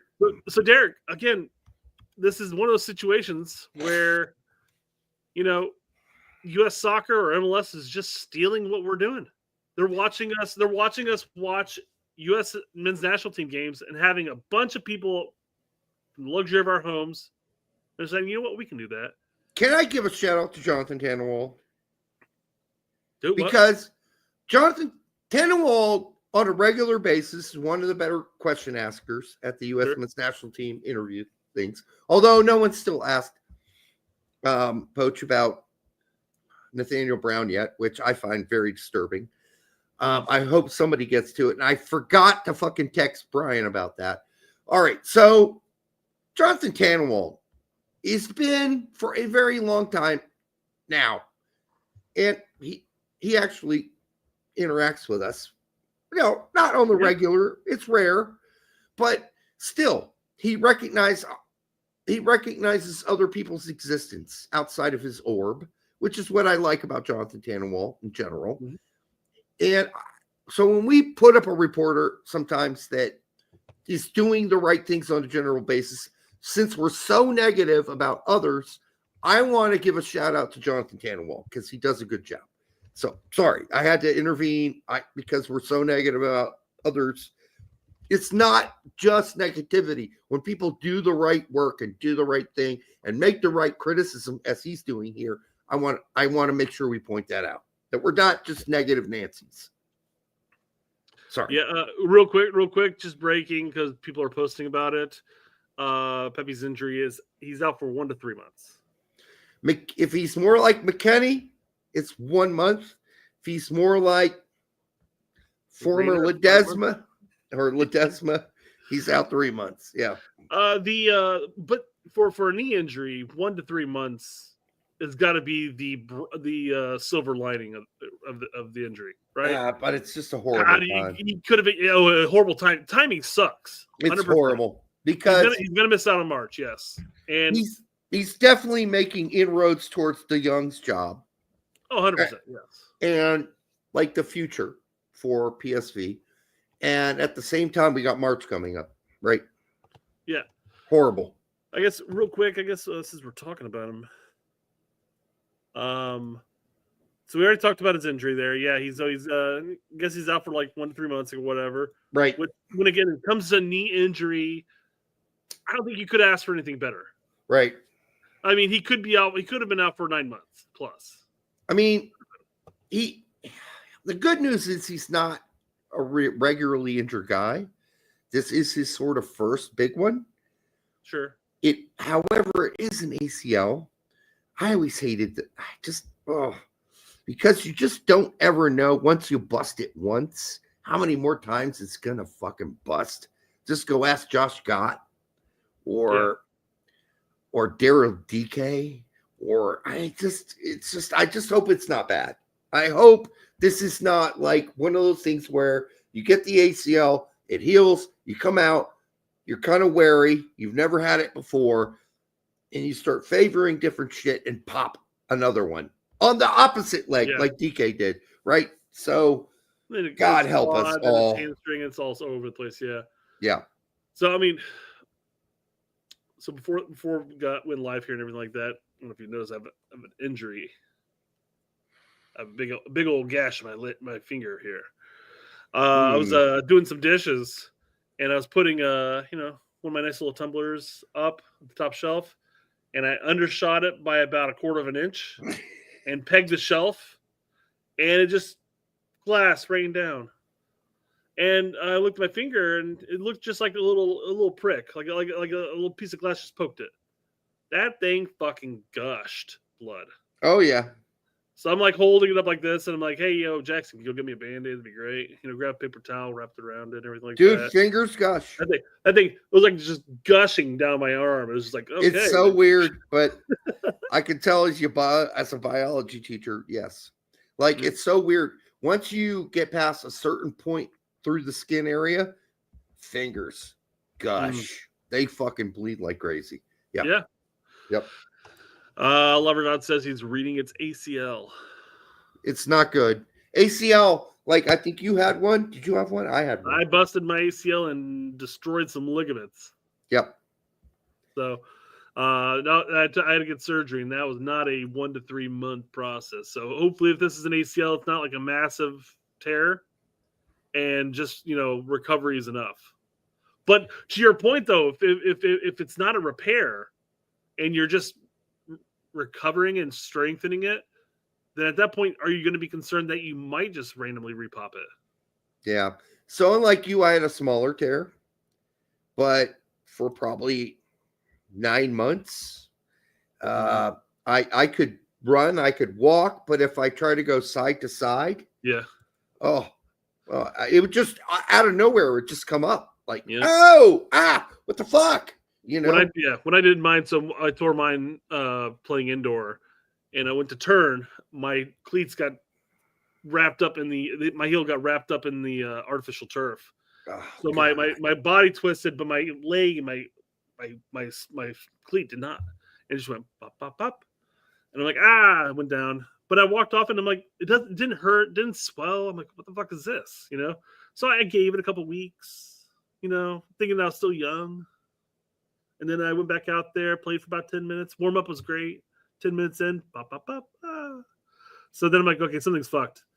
That was like 6 months out. And then I was at my nephew's soccer game. After the game, we were just shooting on goal and stuff like that. And, hit the post. My nephew came out to try to get, because he was playing goalie. And I chipped it over, and I jumped over. Landed on my good foot, stepped down on my bad foot, and goes pop, pop, pop. Oh my God, that is so crazy. Okay, so same thing. I had 2 tackles coming in on me at the same time. Mm-hmm. So I tried to leap over both of them, right? Because I didn't want to get totally taken out. Sure, and I landed on my right leg and pop. That was it. And because I had leaped so far above them, and I came down hard, like, because I had so much speed going, and it just had this. Yep. You knew, oh, no, that's bad. That doesn't sound good. And I don't feel good. I tried to get up and run it off. I couldn't. I couldn't. I had to go on the sideline. And my fucking coach at the time, this is 1980, this would have been 87, called me a pussy. What a fucking dick. Rub some fucking dirt on it, man. I'd love to go back and punch that motherfucker in the face. That's what I'd like to do. Well, that was the funny thing. That was I'm going to still say funny. Funny thing about that time period is that stuff wasn't really well known of. No. And you're just like, it's a knock. Just get over it. Rub some dirt on it, you little baby. And you're like, come back, 10 years later, you realize, no, I really did some serious fucking ligament damage there, man. My knee is fucked for good. Yeah. Luckily, I eventually was able to heal for the most part, but knee was never quite the same as it used to be. Yeah. PSV rejects the $25 million offer, says Tack. Quoting Fabrizio here. Can you all finally bench ancient Luke de Jong and make Ricardo Pepi the starter? Well, can't now. Not anymore, yeah. Luke's probably going, it sucks, Pepi. I guess I'll have to pick up the slack here. That is quite a large offer, if true. Well, I mean, that was the same bid that number price wise that Diego had mentioned that Liverpool offered. I don't believe that. That's why I said, so wait, so Liverpool offered 25 and West Ham offered 25, or both? I mean, if West Ham were aware of the Liverpool offer of the same amount, why would they offer the same amount? Why wouldn't they increase? Yeah, well, it's like, PSV clearly turned down Liverpool for the same amount of money, but they'll say yes to us. Yeah, why? They won't. So, I mean, the good news is that means PSV's serious about Pepi. But I mean, to play devil's advocate for Diego here, he may have heard that there was a $25 million bid, and he may have also heard there was interest from Liverpool. Put two and two together, but maybe the $25 million bid was from West Ham, and Liverpool were interested, but yeah, sure, the bid wasn't that. So who Just knows? Wrong team. Yep. Yep. All right, let's go back. Now that we're done with El Pepe. Isaac Henry says Derek injured himself when he fell. He now has a big crack in his butt and has some weird shit coming out of it. What the fuck is that? What does that even mean? Weird shit coming out of it. Like, how about just shit? Normal shit? All right. Oh, go ahead, Brett. Sorry. All right. For the 193 of you here now, make sure you like, subscribe, and share with your grandma here on this Thursday night, January 30th. All right. What do we got, Brett? So the Atlanta player that went to Newcastle, Miguel Almiron. Almiron, yep. Well, he wants to come back to Atlanta. He is, isn't he? But the Atlanta, who had discovered Miguel, used discovery rights to get him rediscovered back in the day, and then sold him to Newcastle. They have to pay Charlotte 400,000 GAM TAM, whatever, to obtain his discovery rights. Oh, okay, yeah. Because Charlotte has his discovery rights. Right. So for a team who had used discovery rights to bring him in has to now pay for his discovery rights from another team. This is so asinine, and it needs to end. It Get needs rid to of end. discovery rights. This is the dumbest thing in the world. It's so stupid. Dumb. Just go out there, free market, find the players you want, make them an offer. Somebody else can make them a better offer, make the offer. But these fucking MLS owners, the old school ones, you know which ones I mean. These are the ones that own the Revs, for instance. I'll give you one example. They love this because it keeps the competition prices down. Well, and I mean, I understand the reason why they implemented it at the time. So that way you have the New Yorks, the LAs, the Florida teams aren't just going to be the destination teams for all these stars. So that way, the Columbuses, the Sporting Kansas Cities, those middle-end teams have some negotiating power to get something that they can start paying down their players that they can convince to come to their teams. And I'm not saying that it's not good business, because I mean, in that sense, obviously the Crew and Sporting Kansas City do perfectly fine. But I mean, this is just an MLS bribe to those teams to make those places destination places.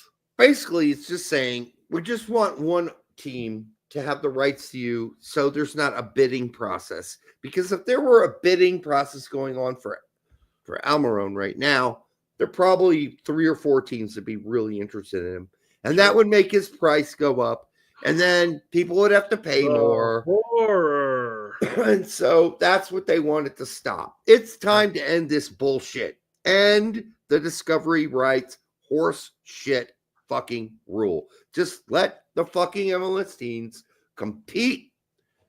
And if that means the team has to pay a higher price for Almiron because of his worth as a player, so be it. It's fucking supposed to be that way. Mm-hmm. Supposed to be that way. All right, what do we got here? We're done with MLS, Derek. I know it's painful. Thank God. Yes. 20 some odd minutes there, but we're done. There's a lot of little bit conversations out there. And look, the people watching went up to 210. Woo! They knew it wasn't. Well, I mean, we still have Diego Luna, who is in MLS, so it's not quite done, but this is U.S. men's national team talk, though. Yes. He's still got his busted ass nose. Yeah, that's rough. Just like in that match when he had those little things shoved up his nose. That's wanting to go back out there and run around without being able to breathe in your nose. Oh my God. I mean, it's tough, but listen, in his situation, I totally get it. He needs to make a mark. He's like, I'll play with some shit stuffed up my nose for sure. Yeah. I mean, this echoes 2006. Brian McBride getting elbowed in the head, going off the side, getting cut like he's a boxer, and going right back on the pitch. Yep. Yeah. Love to see it. Love to see it. Let's see what they got to talk about here. 49 seconds of talk. I didn't go to the Olympics. And I was one of the pundits that were critical of you turning down that position. Now that you've had time to digest it, if you still feel it was the right decision and how you felt at that moment. So right? He was brought in as one of the backups, the 4 backups in case there's injuries at the Olympics. He could be called. He could go in and play in that point. He decided to say, "Nah, bro, I'm going to stay with Real Salt Lake and continue vying for my starting role there." Yeah, I mean, and yet all the ex-player pundits out there going like, "No, when you get called into the national team, whether it's youth or whatever, you go and play." Yeah, Jimmy and all those guys. Listen, I get it. Listen, at some point, if you really feel it's an offense to you, maybe you do something like that. And he did, obviously. I think the reason he's going to get here in a second is a reasonable reason. If this was his actual reason and he felt this way, I don't think it's I feel slighted type of mentality. Although both things can be right or true. I was just going to say, listen, I don't know many people who are rooting against Diego Luna. Yeah, I think everybody loves Diego Luna. We love him. Everybody loves Diego Luna. They want him to be a success. I think the real question is going to be whether or not in the modern game, someone who plays the way Diego Luna plays can be a success. I mean, not even just in MLS where I think he's, had some great moments, but Europe and the way, positioning's arranged, and in some clubs and many clubs, how micromanaged players are when this is a free spirit. So we'll see. We'll see. If you're a free spirit, you need to be fucking messy. If you're a free spirit, you need to be the best of the best, right? Because otherwise you don't get to be a free spirit. And this guy is the ultimate free spirit. So, I mean, not that he can't play within the system, but I worry about it for him. And I just worry about how successful his career is going to be because of sort of the micromanagement a la Manchester City. But even, we know that even in the final third, they're allowed to be free and do what they want. But still, I'm just worried. That's why I see him. That's why I see him his future role, not with the Nats per se, because Nats are up in the air as far as what type of formation and tactics we're playing with at that point. But with a club in Europe and even at Real Salt Lake for the most part, that's why I see him as a whether left or right outside striker, winger, whatever you want to call him, in a standard like 4-3-3 at that point, where he doesn't necessarily have massive amounts of defensive responsibility, but he's still up in the attack at that point. I mean, so he's not going to be the free spirit 10 that we kind of wanted to see at that point, because it depends on how your midfield runs. That's the real issue. So many teams don't play a CAM now anymore. It's like a dying position. But anyhow, go ahead. Play this. All right. I believe that it was a very big year for me, and to be able to have that opportunity of going to the Olympics, I'm very grateful for, very honored, but my gut feeling was telling me that I should stay and be here with RSL, make myself a name, understand that there's going to be other opportunities for me to come. And we fast forward, right? And I didn't go to the Olympics, but I was able to go to the MLS All-Star game, Young Player of the Year, a national team call-up. So I think it's gotten me, to where I'm at today. And I think I'm not upset or regret the decision that I made. Vamos. Good on him. Good on him. I like the kid. I really do. Yeah. Yep. Yeah. I mean, he's looking at. I mean, a lot of people were looking at it like, this is your chance, this is your opportunity, and you have to go and when the national team calls, you go not, you answer. Yeah. But he's just like, hey, I wanted to make sure I established myself in my club level first here at this point, and things panned out for me. So yeah. Rico Post says Luna is a winger, like Centellas is a winger. Listen, dude, I guess. I mean, he doesn't get to play CAM for his team. We've seen him play it for kind of the same position or near that, but for the national team, but he doesn't get to play for his club. I think he'd be a CAM. Most of the time for the youth national teams, he was always playing at left wing as well. And he'd play in the center, but I mean, most of the time he was out left. In this case, we got to see him play as part of the double tens for Poach, and thought he did pretty good. Yeah. So, all right. Moving on up here. Moving on to do not panic. Do not panic. Cap them now. Cap them now. I couldn't get to that one. All right. Can I just say this before we even read it? I don't care. Okay. Ronaldo Jr., don't care. Kevin Sullivan, I do care. And Matthias Albert, I do care a lot. Cristiano Ronaldo Jr. scored 7 goals for Al Nassr's U15s. Who fucking gives a shit? Hey, they won 7-0. You got all 7 goals. Here's my response, Brett, right here. You see this? No, it's funny. Obviously, this is kind of a joke comment. No, I know. Edgar's joking about it, but still. It's a joke that's kind of going around, making its rounds through Twitter at this point. So, I mean, it was fun to bring up for Dual Nap Panic, of course. What's the deal with what's that, green? Is that green there?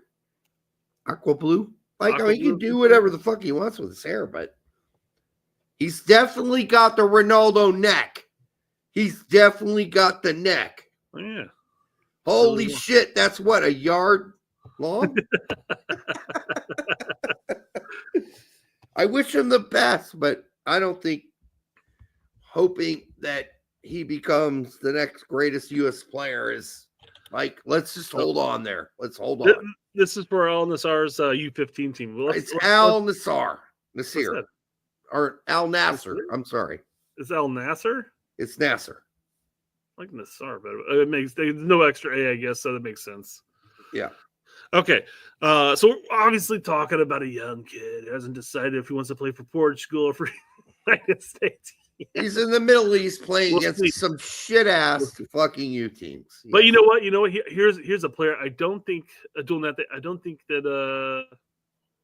you're familiar with, Derek. Okay. That's a 13-year-old at Barcelona. I don't stalk 13-year-olds. Hey, this is the future U.S. men's national team striker right here. 13-year-old striker is one of the biggest striker talents in his age group, and some call him the American Holland. Oh, for fuck's sake. Is this the guy that banned me or blocked me? Oh, no, this is Future Ballers. Whatever, future ballers. He's 13. Some people, some calling him the American Holland because 13-year-old scoring a lot of goals equates to Holland status, I guess. Dude, I am fine with you noticing he exists. Hey, we got this American, the 13-year-old American playing in Barcelona's academy. That's pretty cool, I guess. But whipping out the lube already and calling him Holland? Oh, goodness. I'm not going there. It's disgusting. Let the kid do his business. God damn it. It's just too much, dude. It's too much. But these guys get clicks off this shit. How many clicks do you get off this? 100,000. Exactly. Bullshit. It's bullshit because he's just fucking jizzing all over the wall for you. And what are you getting out of that? We don't know shit yet. We don't know shit. This player's got a long way to go. He's very tall. Wait a second. He's very tall. Is this a Barcelona Arizona Academy? Yeah, that's probably the truth. He's just a fucking freak of nature physically for a 13-year-old. Yeah. There you go. Okay, I don't bust out loop for 13-year-old boys. I don't know about you, Brett. It's not something I do. But I'm just why would you if it's the Arizona Academy team? Why would you put Barca? Why is there all of a sudden of course, because you see that and you're like, oh, he's with the Academy. I didn't realize until I scrolled down and saw the AZ. I'm like, motherfuckers. Again, it's a guy out for hits. This is a guy playing for a Barca Academy in the United States who's jizzing all over the walls, mostly fakely. I mean, I'm sure he enjoyed it when he got 100 people to fucking click on it. 100,000, yeah. But my point here is that if it's Barca Academy that's in Arizona, why are people in Arizona dubbing him the American Haaland? That sounds like something you would hear like of a player that's in a foreign country. Like, oh, he's the American Haaland, you know? You want to know why? Because he's 6 foot. Above 6 foot, he's 13. I mean, we do have the Medford Messi on our team, so yeah. Well, if this kid becomes 6'8", we'll see how that works out. Because he's already 6 foot, whatever, 2.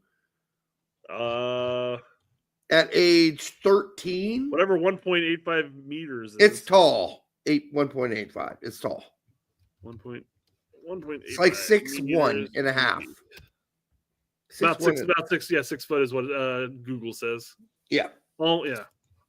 13, that's a tall fucking 13-year-old, man. It is. It's a tall. He'll probably keep growing, obviously, for another 3 or 4 years. So he could end up 6'7", 6'6". He should go play basketball because very few players of that height end up well. But we'll see. Yeah. It's too long for the central nervous system, from the foot to the central nervous system, right? To the brain, right? After a while. Well, listen, I'm not counting him out. We're making jokes here. I wish him the best. I hope he's a superstar. Okay. End of story. We make jokes here, but in the end, I just want to be clear. We wish this player the best. 100% agree. Only thing I'm going to complain about again is just the wording in this tweet. Yes, it's like horrible. Narcissus. I'm like, well, okay, sure, I guess technically accurate, but it makes it sound like he's over in Spain. So here's the other thing. Is there a jizz emoji? Well, yeah, you can put the eggplant and the squirt. So he needs to do that after posting scouting report. Carson Starlet, 13 years old. Zucchini, squirt. Because honestly, you shouldn't be making a post like that. Just leave the kid alone. Let him develop. I'm glad he's 6 foot, whatever. And he's 13 years old playing for the Barca Academy in Arizona, not the Barca Academy in Barcelona. So let's chill the fuck out. Yeah, we're sitting here going, guys, chill out about these 15-year-olds that are actually signing, 2 contracts for Philly or, off to Dortmund. But, this other one has signed with, Man City. We're like, guys, chill out. And then chill out. What future ballers would tell us is, well, that's my job on my site is to track young players. Future. But that's the tough. I mean, you're looking at a 13-year-old. Yes, he's a big, tall 13-year-old striker. Well, that really makes it easy for him to just burst right past all those 4'2" center backs. Absolutely. Come on. You can't sit here and hype up a 13-year-old because you'll be hyping up all the 13-year-olds that are. I'm not saying he's not technically gifted. I have no fucking clue. But I'm just saying at 6 foot plus at 13, his one stride is equivalent to a good yard and a half. Easy. And this is why I got banned from the other U.S. Men's Youth Report guy. Yeah. Because I was like, dude, you got to stop breaking out the loop for these kids. And he's like, you can't keep talking about these kids with the loop. I'm sorry, dude. You're the one busting out the loop for these kids. And by the way, it's a metaphor about you getting overly excited and hyping 14-year-olds. All right? This is a 13-year-old, for Christ's sake. And so a future baller, like, I don't know what his focus is on the ball thing. That makes me even more suspicious. But Like lay off the kids, dude. Let them develop. Start talking about them when they're 16, when they've done something. Yeah. Like otherwise, lay off. Or talk about 16-year-old American Holland when he's 16. Yes. At that point, you have a better judgment as far as what he might actually pan out to be, as far as talent and everything like that. I mean, and I'm going to use Haji as an example here, and Haji obviously has turned out perfectly fine. Nothing again. I'm not saying anything bad about him by any means, but he was a foot and a half taller than everybody in his youth level, all the fucking time, and he just barreled past everybody, and he could finish the ball because he could just run right past all these fuckers. And of course, as he grew up and stuff like that, there was a time period where you were sitting there going like, well, maybe he's not going to pan out after he went to Europe, and maybe he had a little bit of a down spell here or there. And then he's found himself, and he's continued to progress. But not everybody who's a physical freak at that age ends up panning out in the end. And I don't remember on social media in general people spewing jizz left and right about Haji Wright. I just don't. Ooh, no, Haji was massive on the youth boards back in big soccer. Absolutely. Boards, maybe. Okay. Oh, sure. Well, the social medias weren't really around during that time period. They kind of were, but they weren't. I guess. I don't know. Anyhow, stop doing it. Yeah. That's all I'm saying. I did want to bring this up because Fumar mentioned how it's not I may have said, but it's still. The point being, we're not saying anything bad about the academy itself in Arizona. We're just simply saying when you start off by saying, "Hey, it's Barcelona's and U.S. men's national team future striker," well, he plays for an academy team here stateside. Here's the thing about this report, this post, that would have made it okay with me if he had said the following: Barca's Arizona, camp. And Barca AZ and U.S. men's national team future striker. Okay. Oh, no. He should have taken that off. He should have said Barca and U.S. men's national team, period. This 13-year-old striker is one of the biggest striker talents in his age group, period. Now, I will say, not future striker, not the American Holland. All that shit needs to go. Report he's good at this. He's good at headers. Whatever.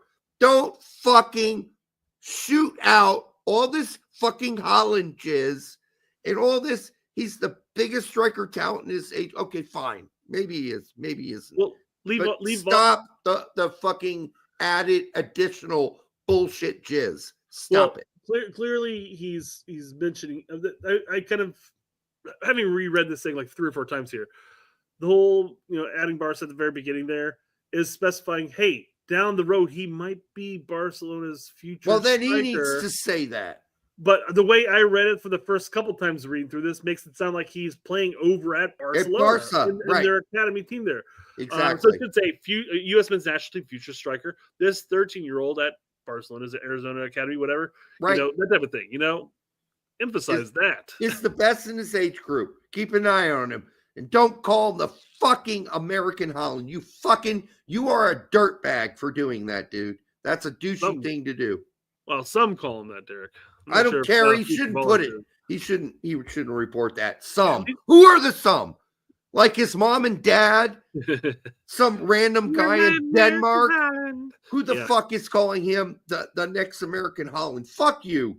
Don't add that shit. Don't embellish. Just report what you know. Don't embellish to get all the fucking jizz hits that you get from that. That's what pisses me off. Just like when we read reports of so many other people, and then you find out, oh no, he's not actually in Europe. He's at one of their camps in the United States. It's ridiculous. I'm sick of it. I just wish people would be accurate how they report. He's not at Barca. He's at Barca, Arizona. Be accurate. It's like when we watch these players in the U21s in Bundesliga score goals. Oh, Hoffenheim's or, Heidenheim's or whatever team. Dortmund's blah, blah, blah, scored 3 goals. He's not playing for Dortmund. He's playing for Dortmund's 2 team, or he's playing for Dortmund's U21 team. Don't fucking put down he's playing for Dortmund, you fuckers. Stop it. Just stop that shit. Be accurate. Report exactly where he is, where he's competing, and what he's doing. Stop it. Just stop it. Sick of it. I'm sick of it. Yeah. I'm sick of it. All right. Are you sick of it? I am sick of it, Brett. I am sick of it. It just irritates the fuck out of me because it's just a hit drop. That's what that is. Hit this, watch this, click on this. He's a Barca kid. He's 13. Barca. You're thinking, oh, he's at Barcelona? I'm going to click on. Oh, not only is he at Barcelona, he's the next Erling Haaland. Well, fuck you, dude. Fuck you for all of that dick teasing you just did. Because it's all bullshit. All you can say really is he's fucking tall and he's really good for a 13-year-old. Fuck you. That's what you should have stuck to. And I'm sick of these fucking bullshitters on X getting 100,000 clicks when we've been saying the right shit about fucking Reyna for the last fucking year, and nobody's clicking on that shit at 100 Ks a click, right? Fuck that. We got bullshitters getting the clicks. Maybe we need to start photoshopping Reyna's face onto a Barcelona kit and start throwing out Barca's name. Oh, dude, if I came out with a rumor tomorrow and it'd be completely false that said Barcelona was going to sign Reyna and they put in a bid, that would get like 300K, 500K in like a half a second. Because I've already broken the $1 million mark on a post before. They wouldn't even mind, right? So I know that's possible. Are we going to do that here? Fuck no, we're not going to do that. We're not going to bullshit you. We're not going to come with some fucking horseshit post like that. It makes me want to gag just a little, just thinking about, oh, how do we make this more titillating? Oh, we're going to say some, like his mom, are calling him the next Haaland. Oh, we'll leave out the mom part. Don't put the mom part in. Or, oh, sorry. Yeah. Some are calling him the next Haaland. Fuck you, dude. Fuck you and your post that you wrote in on. All right, sorry. Pissed off. A little pissed off about that. Irritates me. More irritated than pissed. More irritated. Well, and as Labrador says, well, first off, goes then why do you guys stop posting this stuff then? I think that angers a little much about this post. It's not about the post. I mean, it's kind of about the post, but it's not all about the post. It's the general. It's the build up over post after post after post after post that we're seeing of players, and like this is going to be the next U.S. men's national team star, and he's going to take us to a World Cup. He's a superstar wonder kid, and we're like, he's 15 years old, guys. Let's chill out about everything. Yeah, it's the build up. The next one, and then the next person, and then the next person, and then the next person. Right. And it's just like all of a sudden you just see all these comments like the Wonder Kid scored again for Philly's U2 team. It's just like, come on, guys, let's relax. Come on, let's stop about this whole Wonder Kid thing. Finally, they've stopped doing the Wonder Kid thing. That was thank God. Oh my God, that went on forever. Listen, it's like as Brett said very correctly here. This is not about just this post. This post is an example of many posts that go up by multiple people, some of whom have banned me from actually commenting on their posts anymore because I say, hey, dude, get your hand off this guy's dick. Or I'm saying, don't whip out the lube. It's too early. They're like, oh, my God, you said whip out the lube. What kind of perv weirdo are you? Like, no, dude, I'm making a comment, a metaphor about you. You are overhyping a 14-year-old. Stop it. Let the kid fucking develop. Call me when he's done something. But, and it's not, if you were just reporting the kid and who he is, who he plays for, and his accomplishments, stats, etc., I'm fine. But most of these posters go way overboard. Oh, he's the next Messi. Oh, he's the next Haaland. Oh, he's the next greatest. He's going to be the greatest American player of all time with Kevin Sullivan, for instance. Stop it. Just stop this shit. Stop it. Yeah. Labrador says, I understand, but guys who are 19 coming into the team, you guys point out Poli and Reyna playing at 16. So basically, because they're playing at Dortmund. Yes. Because they're playing at Dortmund. like the point would be like looking at somebody like Cole Campbell, how we were sitting there going like, well, he's 19 playing for the second team. Right. Oh, when Pulisic and Reyna were 16, they're playing for the Dortmund team. Well, I mean, if Matisse Albert started playing for Dortmund tomorrow, like the first team tomorrow, then he'd be another talking point at that point because he's a 16-year-old playing as a professional. But as of now, we've just said, just keep an eye on him. That's it. That's it. Nothing beyond that for Matisse Albert. Yeah, and if Kevin went to Man City, if Kevin went to Man City tomorrow, is he still 15? When he turned 16, and he all of a sudden became a starter at Man City. At that point, you can sit there and say whatever. I know the whole concept of whipping out lube for a kid is just weird in its own right. As you say, it's a metaphor. Sure. But at that point, it's okay to sit there and say like, oh my God, this kid's phenomenal. But I mean, it's tough to sit there and say this kid's phenomenal when they haven't really done anything outside of being a phenom at their youth level. If you watch, and I'm not saying anything bad about the kid by all means. I hope all the hype and everything that's going around that type of thing, he ignores it all. So I hope he continues just to play his game. Period. If you go back and watch our show, when Reyna went to Dortmund, we just said, let's see how that works out. That's it. That's all we said. That's it. And then when it worked out and he was kicking ass with Holland and Bellingham, that's when we got on board with Reyna. Not before. We never said this is the wonder kid. Never said any dumb shit like that. We just said, let's see what happens. We've been burned enough to see enough young players go. We've been burned. And we're sitting there like, hey, this kid over here, he's playing for this team. Cool. No, he's not really playing. Oh, he just got released. Okay. I think the problem with a lot of these posters who put up these Wonder Kid shit is they haven't been burned. We've been burned. We have been behind players and said, this guy could be really good. We said it before or whatever, and it didn't happen. And now we've learned our lesson, especially me with Gideon Zalalem with all the injuries. Like, I learned my lesson. I'm not doing that anymore with a 15, 16-year-old. Not doing it anymore. Never again. Robert, we 100% agree here. He goes, as a fan base, I think we should track the strong youth, but not bust it out. That's all we're saying. Yep. That's By all it. means, track this kid, but the sensational posting of, Barcelona's and U.S. men's national team future. Like the lying. The lying is the worst part. That's all we're getting at. It's just the wonder kid talk. That's what's building up. Hey, come on, how long you've been watching our show forever? You know how Derek gets. And it's the deceit. It's the deceit mostly. He didn't say Barca, Arizona. He said Barca, like he's playing at the Barca Academy. And then he added in the flourish. Some talk about him as the next Holland. Fuck you, dude. Don't put that on that kid. Like, let the kid develop. So I'm just saying, and of course, all of this helping his post get more and more views and more clicks. Yeah, I don't know if he's a blue guy. Was he a blue? I would wager. Why in the hell would you ever do a post like that without it being blue check? Yeah, because you're making money from it, right? Yeah. So you got to be aware of those dudes because they're out there to make a buck. So they're going to over embellish. And that's all we're saying. Report on the players, report on the youth. Sure. Don't over embellish. Don't jizz all over. Don't whip out the lube and tell others to whip out lube. Don't do it.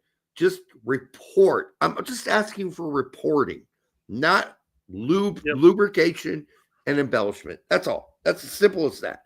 And I know I get over animated on this show, and I get it, but I mean, maybe if you don't over embellish, all of a sudden your reporting on this kid just kind of goes under the radar, and nobody knows about it. Would. But then again, generally, his post would have gone under the radar had he not posted Barca in there and not posted Holland. That post, no one would have read it. No one would have cared. So, and people would have eventually maybe picked up on this player later when he's playing with U15s and stuff like that. So, yep. So, okay, sorry. By all means, I have no problem with him covering the player. But as we said, no, just bring sensational down. That's all we're saying. Yep. Fizz it down a little, buddy. That's all. Put the Vaseline back in the fucking. Put that cookie down. Put it back on the shelf. So, All right, we're moving on up to Transfer news, transfer news. Who's getting mounted on transfer news? Who's getting over on transfer news? Transfer news. Everyone loves that transfer news, but me. Whatever. Oh, you didn't even try. I didn't. All right. Well, this is one of those. That's what she said. This is one of those dual nap panic and transfer news combos. Okay. So Grayson DeToni. He's on his way to the Grasshoppers. Das 19. He's a 19-year-old talent. Blah blah Bayern Academy. Nach Zurich. So he's going to Zurich. Okay, great. He's going on loan to Zurich. Good for him. Yeah. No, that's good. It's good. Fine. I think that's a good place for him to start. He's got potential. We'll see what happens. And boy, we're hoping that works out because center back going forward is something, we're all focused on and worried about. So by the way, what division are the Grasshoppers in? They should be in the first. Zurich? Shouldn't the Grasshoppers be in the first division? They were for a long time. They're one of the most successful clubs in Swiss football historically. Doesn't mean they're there now. FC Zurich? Is that who there? Are they? No, Grasshoppers. There you go. Grasshoppers. Yeah. They're currently sitting in 10th. Okay. All right. Fine. I think that's a good move for him. Yeah. All right. Let's get some playing time. Go for it, Grayson. Make us proud.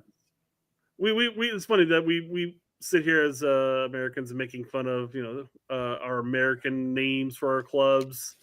The Wiz. That was dumb. I fucking love Grasshoppers. I'm just saying though.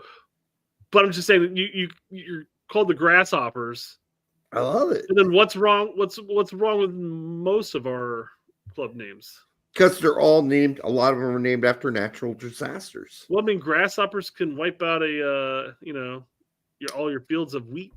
I mean, if you get to the most ultimately worst thing a grasshopper can do, sure. But otherwise, they're just hopping around. Yeah.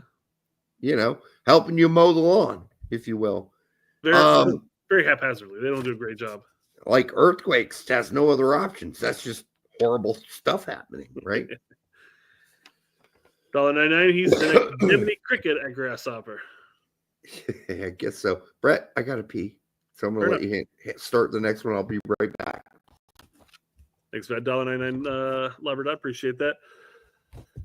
Yeah, I've never heard of Grasshopper before. Though I never really followed the Swiss League outside of whenever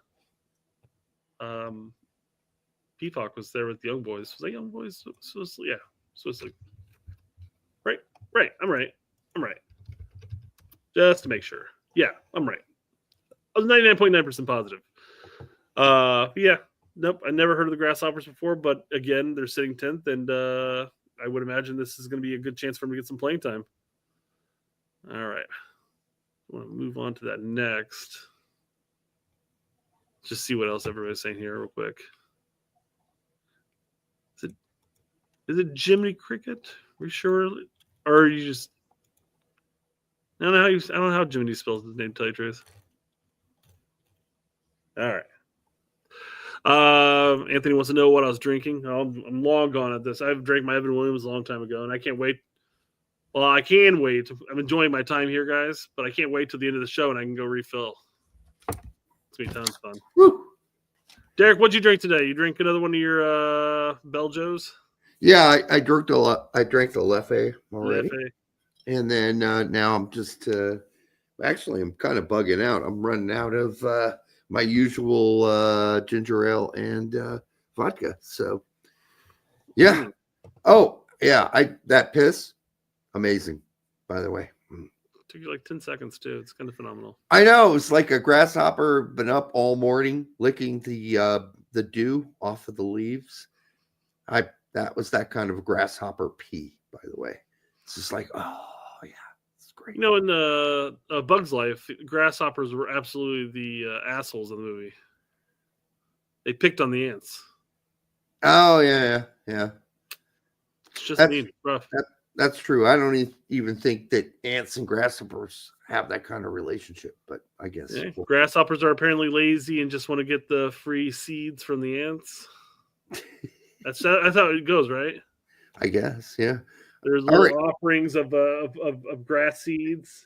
I see it all the time, man. I just wondered what they were until I saw the movie. No, ants was different. Bug's Life. Ants was at what's his fucking name? Wilson or what's the guy who married his stepdaughter or his adopted daughter? Hot. Oh God, not hot. What's his name? Not hot. Woody Allen. Allen, thank you. Yes. Woody Allen, I think it was Woody Allen, right? He's the main ant. Had Sylvester Stallone was in it. And I don't battle with more ants. I don't know. I forgot that movie. I haven't seen that in a long time. I love Woody Allen as an artist. I don't like him as a personal person, but I used to think that Young Boys was the team from the Vatican. Yeah, I know. Yeah, I know. And there's another team named Fast Boys out there. They finished quickly. All right, what else we got, Brett? Let's move on from this.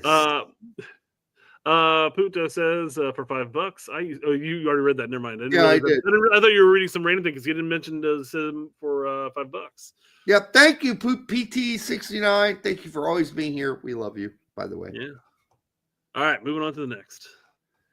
18-year-old attacking midfielder Aaron Hurd officially unveiled as a new signing for Bayer Leverkusen. He will start at their U19s, meaning he's got a long way to go.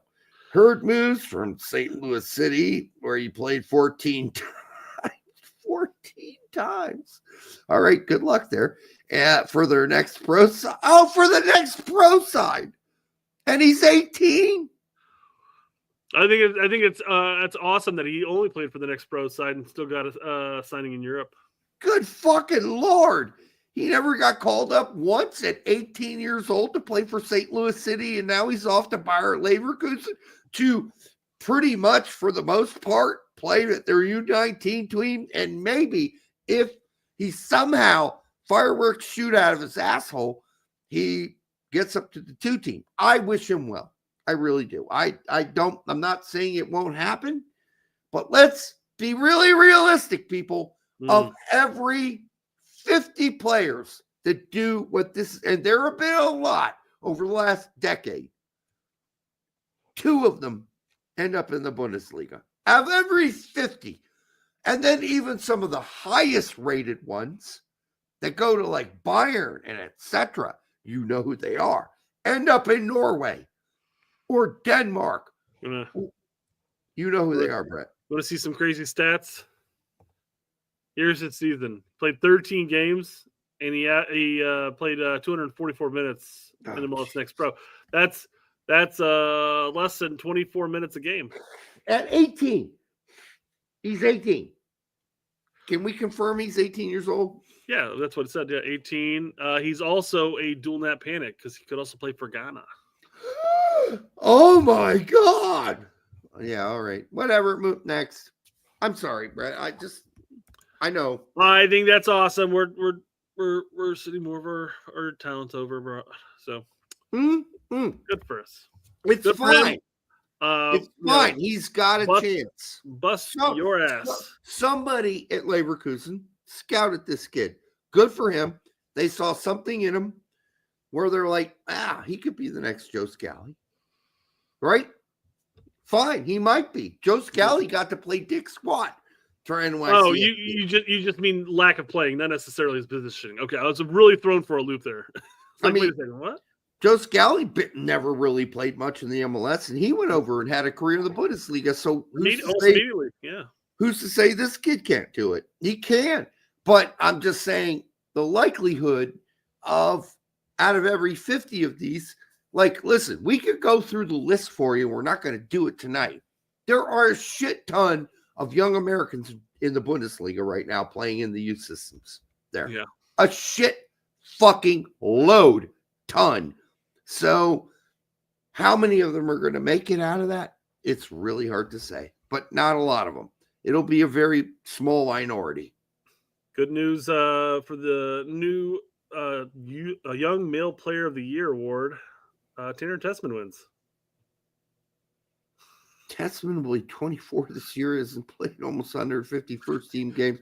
That doesn't scream young player. I kind of agree with that. No, I 100%. I know the standard is it's U23. And technically speaking, he's U23. But yeah, this is definitely a senior team player who got a youth award here. It just seems weird. I mean, I understand like Musa's obviously won it before. I think Brady's got one. And these are also professionals who have minutes under their belts. So I'm sorry, Pepi. Did Pepi get one? I thought Pepi got one, didn't he? Did he? He should have won this award, whatever it is. Who? I thought Pepi won like the actual Big Boy Award, Player of the Year one time. I don't know. No, he hasn't. This is the 2024 U.S. Soccer Young Male Player of the Year. Should have been Pepi. Okay, I'm just saying. I thought Pepi's been included within the Male Player of the Year award. Who fucking cares? This is the one he should have won. Yeah, that's fair. Definitely should have won over Tessman. I agree with you on that. Yeah. But Tessman got to go and play in the Olympics. Pepi did not. So clearly, I mean, you could argue Tillman should have got it above fucking Tessman. Honestly, I don't know. I mean, what's over 23 though? Is he? Is he? I'm thinking of the elder. The elder's definitely over 23. I think he's still like 20 something, 21. No, Malik maybe. Malik, that's what I'm saying. Yeah, Malik Tillman. Just to verify, he's 22. He's 22. Still. That's better than Tessman. Yeah. And then Pepi must be what, 22? Pepi won MLS Young Player of the Year. Okay, never mind. Maybe that's it. Yeah, fuck the MLS thing. This is like the U.S. Soccer Award. That should have gone to Pepi too, unless he's too old for it, which I do not think he is. Let's see here. Laverdot says, I think they have to have played for a youth team. So, again, I brought the Olympics up. So, that might have been the reason why Tessman got in this situation. Oh, okay. Well, yeah, I didn't know all the factors involved. I don't know the factors of it. All of a sudden, you just start seeing names on there. But then again, Musa was, I thought, on there 1 year. Yeah, probably because he played for some youth team. I don't know. U23s. If I had interest, I'd go back and look right now, but I don't have interest. Fuck it. Who cares? Who fucking cares? All right. Tom, don't booger that joint, my friend. Sources, Watford nearing a deal to sign U.S. men's national team left back Caleb Stanko. I mean, Wiley. Whoa, yeah. It's an insult right there, Derek. Yeah, Stanko, by the way, out of a job. Has no one signed him since he left Greece. No one. It's been like 9 months. He's got no job. And he's like 32. He's not even that old. Anyhow, Caleb Wiley on loan from Chelsea. Wiley, 20, was on loan to Strasbourg this first half of the season before Wiley got the herpes on his left nutsack. All right. Twisted his pinky toe. I mean, reportedly. We don't know. Yeah. Allegedly, as far as allegedly in our circles, yeah, absolutely. Listen, that's fine. I mean, somebody was making like this was a big step down. It's not really.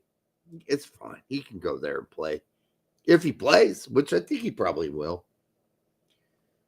No what? It was weird. I mean, it's just at Strasbourg, it started off playing and doing okay. Then he got injured, and then Chelsea recalled him just to loan him back out to somewhere else. I mean, why did Strasbourg just simply not want him anymore? I don't know. It's weird. Jack Benitez says Caleb Stanko is 31, Derek. Not 32, Brett. I apologize. You dumb fuck. Derek, What is you're a wrong dumb with me? bastard. He's not 32. He's 31. Yep. On the side note from Chelsea, I'm an idiot. American players at Chelsea that are getting loaned back out. One player who's not getting loaned back out right now is Gaga Slonina. But he's probably still has a sprained wrist or whatever. I thought it was left testicle. And I think it's really funny when people correct you when you're 1 year off. I love Jack, by the way. Yeah. But it's just, yeah, I mean, I like it. You would have put Derek, you were close, 8 months off. I guess the crazy point about that is Caleb Stanko went to Greece, was a starter for his Greek team, and now he's a nobody and nobody wants him. Isn't that insane?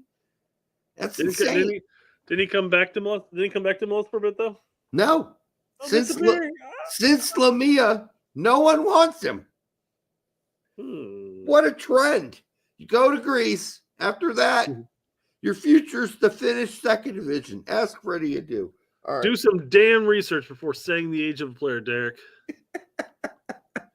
Thanks, Jack. No, Jack, I do appreciate it when you get me, the accuracy. I do like that. But I still find it funny.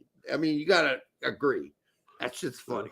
All right. Not everybody is as high as you are on the Watford deal, being not really a step down. Yanks abroad showing his stonks going down. It's not. Actually, this is a lateral move at best. Like going to Watford actually might boost his fucking, eyeballs, especially in England. Yeah, no, this is a good move. Nobody in England watches Strasbourg. So this is a good move because lots of people in England watch Watford, right? So this is a good move for him. I think it's a lateral move, not a step down. As much as we bag on Yanks from time to time for just not really putting his full effort into it, I think this post was pretty good. I liked it. He put effort into it, man. He did, but it's still inaccurate and horrible. But it's not too terrible. It's bad, dude. Look, it's like Premier League, which he never. No one thought he's going to play in Premier League, and then he has a step down to the Champions League. Yeah, it's not. Oh, I mean, factually incorrect or correct. I mean, that's for you to say. But I'm just saying. I'm not saying that it's wrong or right or anything like that. I'm just saying the kid put effort into this one. I guess he didn't think about it hard enough. It should have been a lateral move because Watford are a classic fucking English team. He's going to get more eyeballs on him at Watford than he will at Strasbourg. Sure. I'm just telling you. Oh, I'm not disagreeing with you at all. I'm just saying that he's probably going. Well, he's going from probably the top league in EPL. To France. He's going from one of the top league in France. You cut me off, Derek. He went from the top league in the world, the Premier League. Oh, he never played there. I'm just saying that's what he's putting the effort into it. Down to a top 5 league in League One or League 1. And now he's got to go play in lowly second division England. That's lazy, Brett. Yeah, I give it. It's lazy. I'm giving it to him. He's been down in the dumps recently, not posting great. This is still lazy. Yanks, I'll give it to you, man. I'm sorry, man. Listen, I always read the Yanks abroad posts, but this one's lazy. And most of them have been lazy.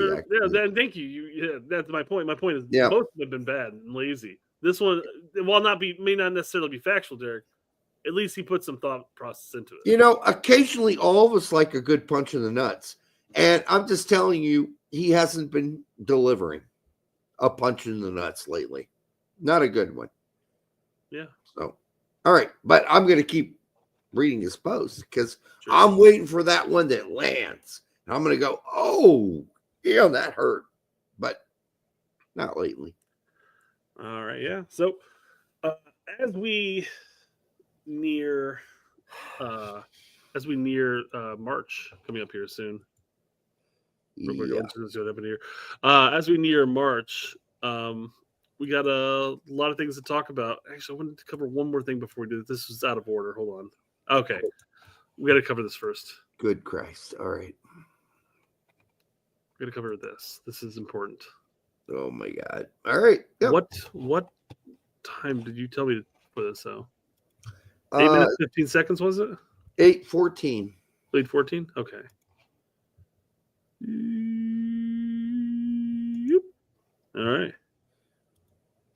This is a very straight red card thing to do. Hey, he's clearly talking about Dortmund, so it has to be Gio's goal or Gio's assist. Let me rephrase that. So let's see what Tech has to say about that. Mm-hmm.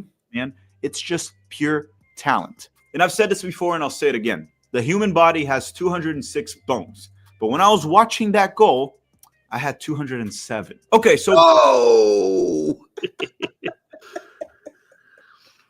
That was very tactfully done. And on top of that, that's ad friendly. It is. Instead of saying, I watched him get that assist, I had a raging boner. We're not going to get asked now. That's probably what we would have done. After that goal, I definitely broke out the lube, right? So he was very subtle about it, but well done to Tack for making a boner reference. Yeah, you learned something. You learned the average human body has 206 bones. And then apparently watching that video of him getting an assist, he acquired a new one. Good for him. Yeah. All right, next topic. Oh, ruined. Tony says the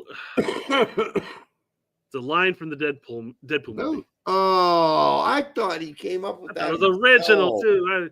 I could hear it. I could hear it now. Yeah. All the stuff we do on this show is original. Well, Tech said it well. He said it well. He didn't stutter and drag. No, I'm just saying. Said it well. What we do here with all the jizz against the wall and all that, that's all us. We're making that shit up on the fly. Derek, nothing about our show is known as scripted. So there's nothing scripted about it. I think they're reading off of a script. Speaking of which, for the 256 of you here, make sure you like, subscribe, share it with grandma, and fondle your stepsister a little right now because we're getting near the end of the show. And you guys are going to be making out, heading to the bedroom after. So I'm just giving you the cue to start the foreplay. All right. What do we got? And we lost 3 viewers. Okay. There you go, Derek. Stepsister stock. Yeah. Just immediately 3 viewers leave. You know, some people just randomly came in like, oh, let's see what the story Chris was.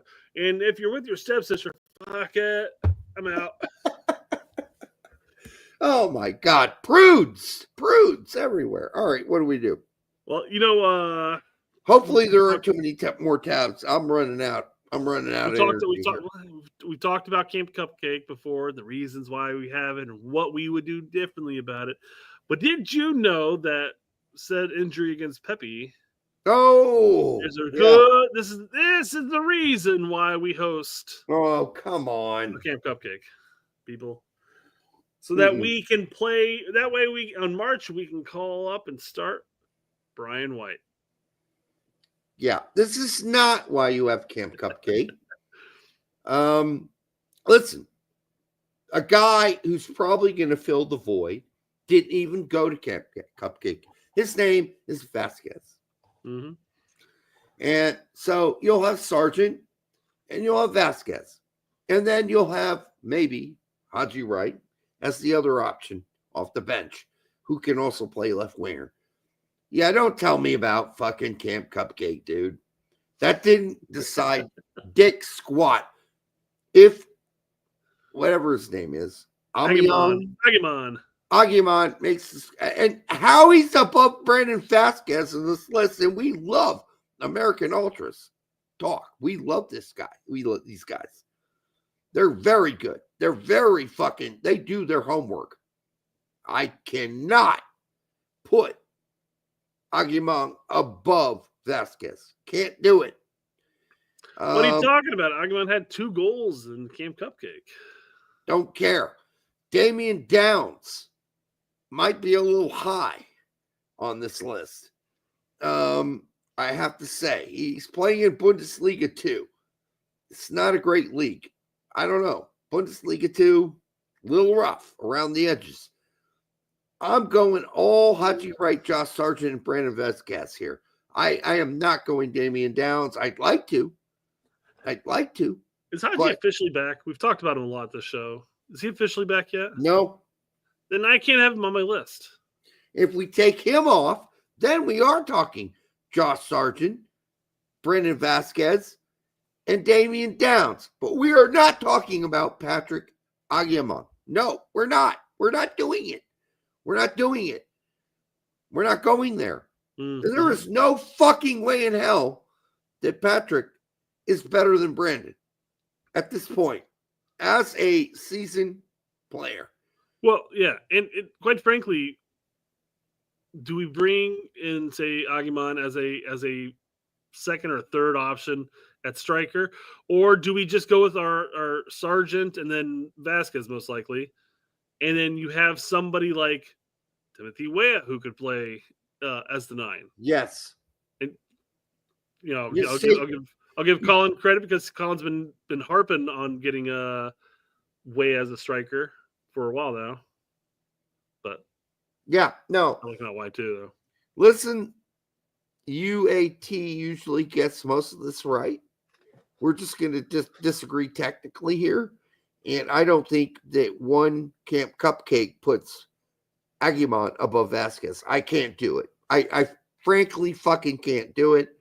And Damian Downs, really kind of an up and down fucking roller coaster season at Bundesliga 2. At long stretches, didn't even start. I'm still putting him above Aguiman, but I'm not putting him above Vasquez. Sorry, I can't do that. Not even because I'm thinking about this in Poach's mind, and I can't do it. So if you're going to bring 3, it's going to be Haji Wright, Sargent, and Vasquez. If you're not bringing 3 and only 2, and if Haji Wright's out, then it's Sargent and Vasquez. Period. End of story. Are we playing any island nations in Nations League final? No. We're not. No chance for the pirate to get called in, eh? I'm gonna go grab a quick another ginger ale as my voice deteriorates. Something for it. Yeah, you that one of those little vibrating sticks for your throat. I am running out of voice. I'll be right back. Yeah. Fair enough. Yep. So again, I would absolutely remove Haji from this list just simply because he's not healthy. It's got to be Sargent. Quite frankly, I'm putting Sargent over Haji anyways. But so as we get close to the 26 World Cup, let me get rid of some of these things here real quick. Get rid of you. All right, boy. How many more tabs we got? 2. Okay, good. Because one of them is Colin talking about his 26, and he goes, hey, Straight Red, since you didn't ask who I would put on the roster, here's his roster. So this is of 2026 World Cup. So we got Stefan, Turner, Schulte. I don't find any fault in that. Our goalkeepers are pretty much there. Okay. Oh my God, what's happening to my face? Our Outbacks. I like Outback. It's nice. You got a bloomin' onion. You got a bloomin' onion instead of wingback. Outside backs. So you got By, Jones, and Tolkien. I'm sorry. I'm gonna earn these. Like I like Tolkien. I want to see what he does at Holstein Kill for the next. As far as outside backs, outside back, who's missing here? Jedi, Jedi. Well, I know why Jedi's not included here because Colin doesn't like Jedi. He doesn't rate him. What? Yeah, he doesn't rate him.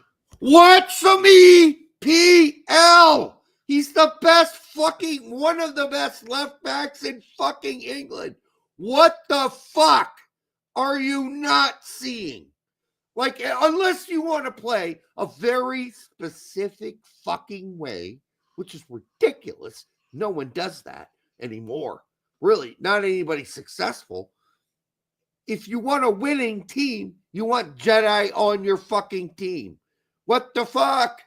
I don't understand it. Listen, it's your opinion. Do with it what you will. This is my opinion. Wrong. Wrong.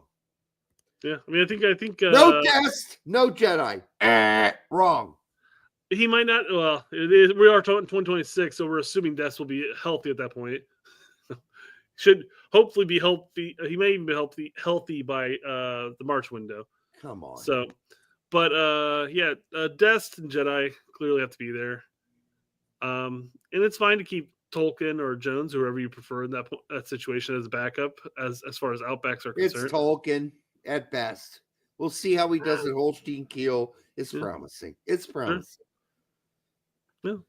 Our center backs, and I knew going into that we're going to disagree about center backs because he always brings up the center backs as a contention point against us when we talk about our starting lineups and our overall 26s.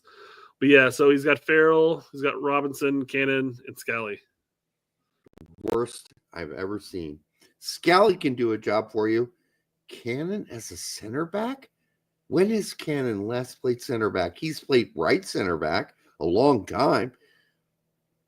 Robinson? Are we talking about Jedi? Or are we talking about the same Robinson? We've been watching being a mediocre center back in MLS for the last 2 seasons. Farrell. I used to love Farrell, but let's not kid ourselves. This ain't happening. So this is just Colin's wet dream list. It's not realistic. It has no bearing on reality whatsoever. It's just his personal wet dream list. I don't bother making wet dream lists, Brett. We stopped doing that 5 years ago. Why? It's no point in making a wet dream list. Yeah. No point. You got to deal with reality. Farrell's career never was with the U.S. men's national team, and is sure as fuck not starting now. And I was going to mention Andrew Farrell is also 32 currently, so by the time he hits World Cup era, it's 34. But then again, we will have a 42-year-old center back in Tim Ream. So I guess age isn't necessarily a big factor here. I'm kind of wondering whether or not we should continue with this, because I'm getting the feeling that if we do, it gets better. Look, no, it gets better. No, it doesn't. I see Agadello's name on this list. Okay, I just feel like I'm just going to be hammering him, and I don't want to do it. I really don't. You see what I'm saying here? Where is Juan Agudelo playing at? Anyways, he's with New England still. He's in the USL. Oh, he's in USL? Yes. Motherfucker. Is he really? Yes. Last night he's with San Antonio. Yeah. I can't, in good faith, do this list and then not do, like, out of the 258 people watching the show right now, do their list. Not do their list. Like, it would be unfair. We're doing this because Colin is a regular watcher. He is the only person who posted the list. Right. And that too. But if others posted it, we wouldn't put it up if it was this bad. Like, we wouldn't do it. And I don't want to hammer on him. I just don't want to do it. I'm sorry. I can't do it. Like, Leget's on this list, dude. Like, I think this is, Brett, come on. Yeah. Mihailovic is on the list. Come on. Well, I mean, they're definitely, again, there are names that are that Colin bring up all the time, and I knew that they would be brought up in his list anyways. So it's it's Colin's list, and he has certain attributes and players he looks and he likes. It's his wish list, but yeah, again, it's a Disney Fairyland list, and my point is that it's not based in any reality of where we are and what Poach thinks, and I'm happy with any of you making your own wish list. I really am. You can all post your wish list up and jerk all over the wall about it all you want, but it's not based in any reality. Mm-hmm. The reality of that roster is that seven of them have no fucking shot of making the team. And it's not even worth discussing because it's not happening. And if any of those 6 or 7 players make the team, I will fucking dance naked in front of the screen after when the World Cup starts in 2026. And it ain't happening, folks. It ain't happening. When I'm talking about the 6 or 7 specific players, which I would need to list for you in order for me to dance naked with my my boys hanging out. It ain't happening. Well, and I'm not even worried about it. We've seen something pretty close to that. Number 2 on the countdown. Get a little speedo on. You're like, oh, that's right. No, I'm talking full out, all boys out. I'm saying we've seen close to what you're talking about. I have no fear of saying, like, Farrell's not making the team. I could tell it's not making that. Like, I could go down the list. I'm not going to do it. Well, I mean, I'm not here to embarrass anybody. Well, and here's the thing, though. I mean, yes, that is it. That's his 26. Of those players, that most of them are Revolution players or ex-Revolution players. I'm saying, of those players who you're saying will not make it, outside of Tolkien and Jones, why weren't any of those other players included in the Camp Cupcake? Because they got no shot. I'm adding a foundation to your point there. Yeah, outside of just saying they got no shot, it's just like if they had a shot, they would have been called up to one of these other earlier camps here. It's like if you're creating an amateur gangbang porn, and you got 50 guys show up, and out of the first 20, and you only need 10. The first 20 guys show up, and 5 of them, 10 of them have really large peni, and then you've already picked them. Like 20 guys we needed for this gangbang, we already got.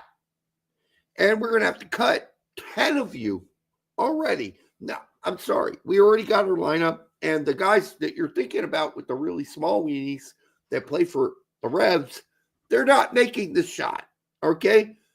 We'll give you $5 to just go away because we don't need you. You got a small wiener.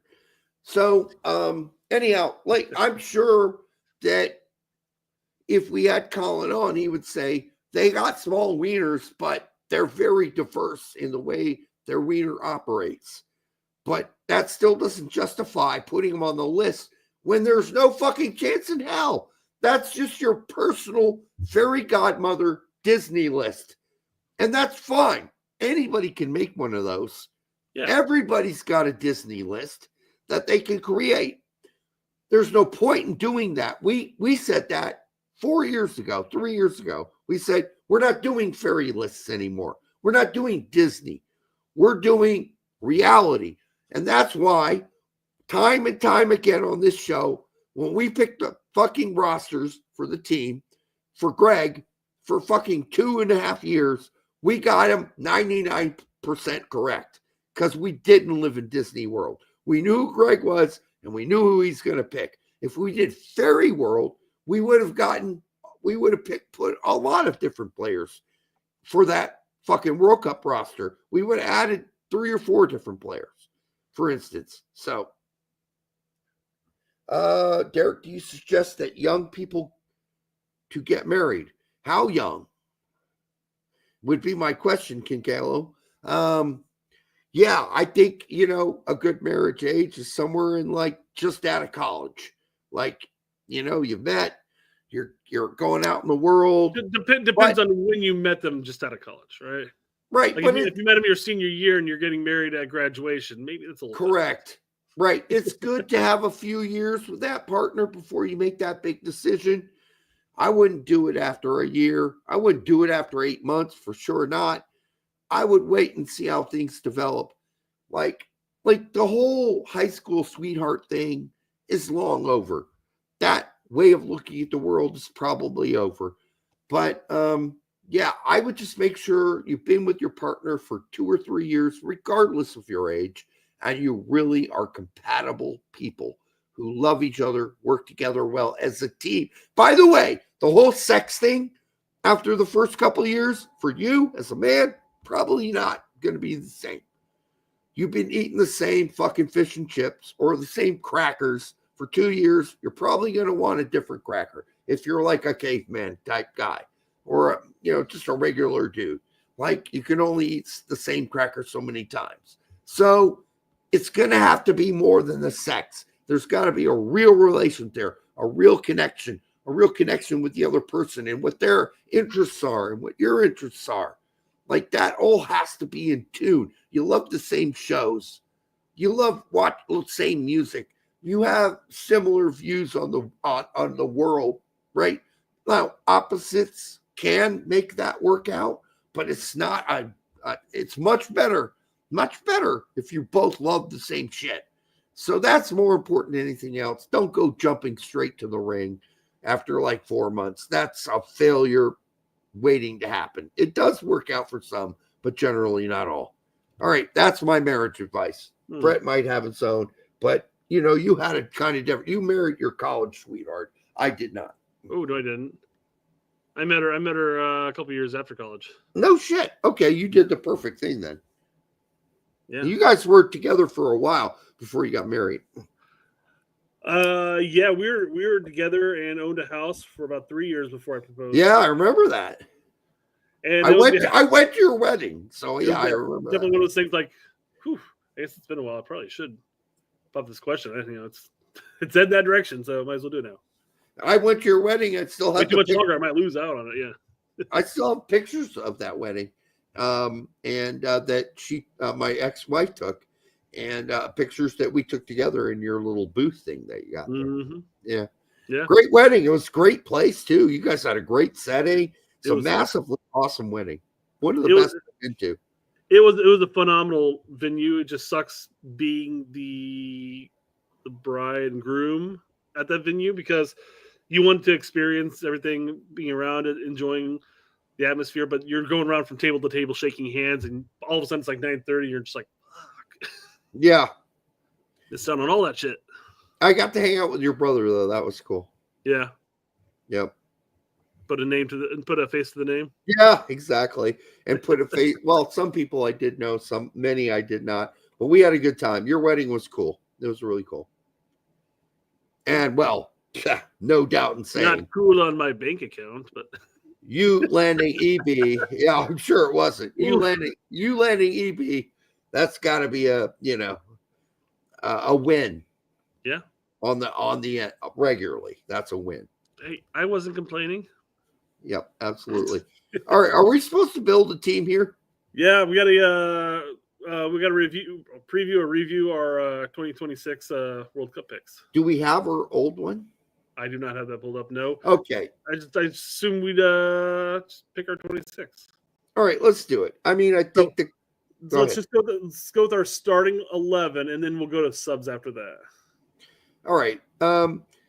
We are doing the 4-3-4. Is it really a 4-3-4-2? No. I mean, it's a there we go. Okay. It's like a 3-4-3 almost. Okay, good. Good. Because this is poach, right? We're talking poach. I've seen, no offense to Pete and Tax lineups, but I felt like sometimes there was a lack of recognition in the formation change when they're doing their picks, right? So I think the obvious pick right now is still Turner. I don't know how it's not. And I mean, I don't know, man. We have another year and a half. So I guess if we get the roster picked out, it doesn't really matter who we have on the starting line because that could be anybody, depending on who we're playing against and who's cock the walk at that point. But we have a year and a half. I'm pretty sure at this point it's between 4 goalkeepers we're looking at. Yes. And the starting two, the other two could be consistent starters week in, week out, even playing in MLS at this point. And if Turner's been riding Pine for 2 years straight, by the time the World Cup comes around, is he still going to be number one? Well, and the other thing is that Poach really loves Stefan. Yeah. I mean, he really likes Stefan. He met Stefan in the opening interviews that he did about rosters. and goalkeepers. And then he played him when he really hadn't earned it over Freeze. Yeah. And then Stefan, whoa, what a game. If that Stefan continues to show up, I can see it absolutely being him. So I'm going to put Turner for now, but I think that Poach has a hard on for Stefan. So we'll see. Left back, we're talking about 3 center backs here, but can we start with right center back? I'm just going to say Scally. That's a safe one, yeah. Yep. Center back, McKenzie, probably. I'm fine with McKenzie right now. Again, this is just going off current form and what we're projecting in the future. And the reason why I say that is usually if we're going with what it would be in March, we'd put Ream here, most likely. Trusty and CCV really, I mean, they've been hit hot and cold for when they're healthy. At Celtic, they haven't been great for, CCV hasn't been great for the U.S. men's national team. Richards is the other talking point here.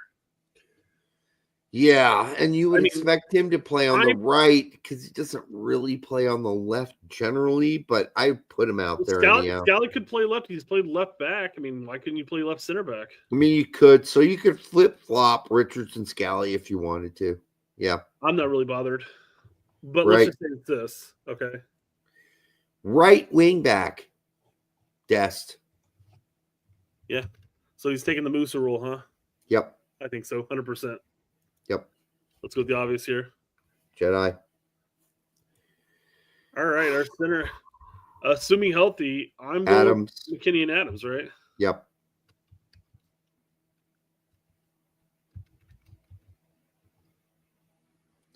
And believe me, we will check back on this list, this starting 11, as we get closer to the World Cup and see how wrong or right we were. And then there are injuries, so we'll see how that works out. That's Pulisic.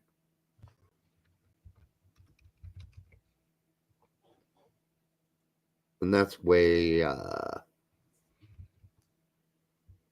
Yeah. That's the tricky one, huh? Yeah. Obviously, we want to get Reyna in the lineup for obvious reasons. We do, but I mean, he's going to be competing for that way of pulley role. Yeah, the dual 10s. Yeah. Unless we change up our formation to like a 4-3-3, a standard 4-3-3 or 4-2-3-1 maybe. Yeah. I mean, it's tough, and then on top, that's where it's just a debate. Who's going to be healthy? That's going to be the question, right? I'm going with Pepi. I'm going to go with Pepi because it's just current form right now. Yep. Okay. So, let's see. Players, subs. Okay. So, player 1, who's your other 2 goalkeepers here? Schulte. I think Schulte, absolutely. And I'm going wild card here. I'm going to say coaching. That's just sort of a along for the ride kid. I'm okay with that. Schulte is going to have to be competing with Stefan for that role. Then is my guess. Yeah, I mean, I want to see more, but if Stefan continually gets called back up over Schulte going forward, yeah, then I'm going to have to change this. Like a month from now or 2 or after March, right? The problem is big problem is that Poach really has so many more camps available. Yeah. So I mean, obviously, I know Schulte and Stefan are going to get called back into it all. Will he burn a goalkeeper spot as a hey, you're the future kid, or is he going to bring in a person that's going to be able to compete with the other 2? I don't know. I don't know either, and I think that's why March is probably when we're going to revisit this after the March camp. Yeah. And we'll be able to adjust this. But right now, I think he'll take another solid goalkeeper and a young kid. That's just my thought, because he seems to really like coaching a lot. Yeah, Ream's cool. Ream. Backup center back. Although we only need one more center back, don't we? Yeah. You know what? I'd like to say Noah Kai Banks right now, because I think by then he's going to establish himself. Hmm. And I mean, what do we got to lose? Yeah. I mean, CCV, Trusty, certainly in that battle. But I mean, yeah. I guess we'll find out what Maloney is going to be playing with Mines. I mean, I'm assuming he may be a defensive midfield. Maybe he gets thrusted back as a center back. I mean, we're going to find out a lot about Maloney at Mines, and whether he plays center back or, the sitting role in front of the front two. And we're going to find out a lot about Noah Kai Banks at Augsburg going forward. And we're projecting 500 days out right now. And that's not the best way to do this, but that's what we're doing. So I'm just guessing Banks. I'm guessing at this point. Johnny's asking a question if it's World Cup or March, and Isaac says, I thought it was World Cup, which is what we were going with. It's World Cup. And I was actually thinking of Ream, too, here. Because I feel like Ream is on the cusp of not being included if you consider somebody. Because, again, it could be a CCV. It could be a trustee that comes up through the woodworks. Not woodwork, but I mean, just out of the blue. It could more out of the blue. Again, it could be a Maloney or a Testman, trustee or a Testman, or who knows? Ream might not be included. I can only go off of our current situation when we talk about this stuff, and projecting forward. Yeah, you may take some gambles, like you say. No Kai Banks is a great example of taking a gamble. I want to do this again after the March roster, because if Ream doesn't get called up for that and trustees included, it's instead, or CCV. But right now, it seems like Poach really values Ream as a standard bearer and leader. And he may not play in that next World Cup, but he'll be on the team. So right now I'm going to leave him on there with the idea that in March we get to readjust this list. Yeah. At the same time, I'll save it to my desktop just so I have it with this. Yeah. At the same time, we might be going prematurely with Noah Kai Banks. I might be. Again, that's the gamble we take a year and a half out here. Yes. A year and a half out. Yep. Exactly. You do well. And again, the group that we're going to pick now, let's just say we pick the March window as a 26 that we would send. Not necessarily even looking at Poach and who he's impressed with the Camp Cupcake, because he mentioned there's going to be many players from Camp Cupcake included. We talked about that. But you have to assume that not everybody in that 26 is going to be the people in the 26, even if everybody's healthy. Some people really do come out of the woodwork. Right. No, absolutely. So No Kai Banks is the gamble. Is one of the gambles right now. Right. In a spot that quite frankly, even coaching's a gamble too. No, it is a gamble. And listen, I don't want to prematurely ejaculate about Noah Kai Banks. I watched the game that he started, and he didn't play the full, obviously, but man, I was impressed. So if that is who he is and going to get better from there, I just think that might be the guy, because I'm even worried about Richards at this point, but I have to have some hope about some other guy that might be able to encroach. And since we don't talk to Henri Chase, who, by the way, played Champions League for Stuttgart again, who's been off the map for a while. I mean, are we going to really make a effort to ask him to be interested? I don't know. Doesn't seem like it. Who knows? Maybe Tony will make the 2026. That's a big leap, but I mean, if he does, awesome. Yeah. Yeah. I don't think it's going to be out of grasshoppers, though. Yep. All right. Player 4. I don't need a player 4. That's Scally. So Jedi backup. And are we looking at a Jedi and a Death backup? And first off, I guess, is it 26 or is it 23 for World Cup? It's 23. Okay. More than likely. then at that point we're looking at just one wide backup because we have McKinney, we have Musa, we have all those players who can play that role. If we're smart and we're not a bunch of fucking morons, it'll be Nathaniel Brown. Okay, that's a gamble. Another big gamble there. If we're smart, okay.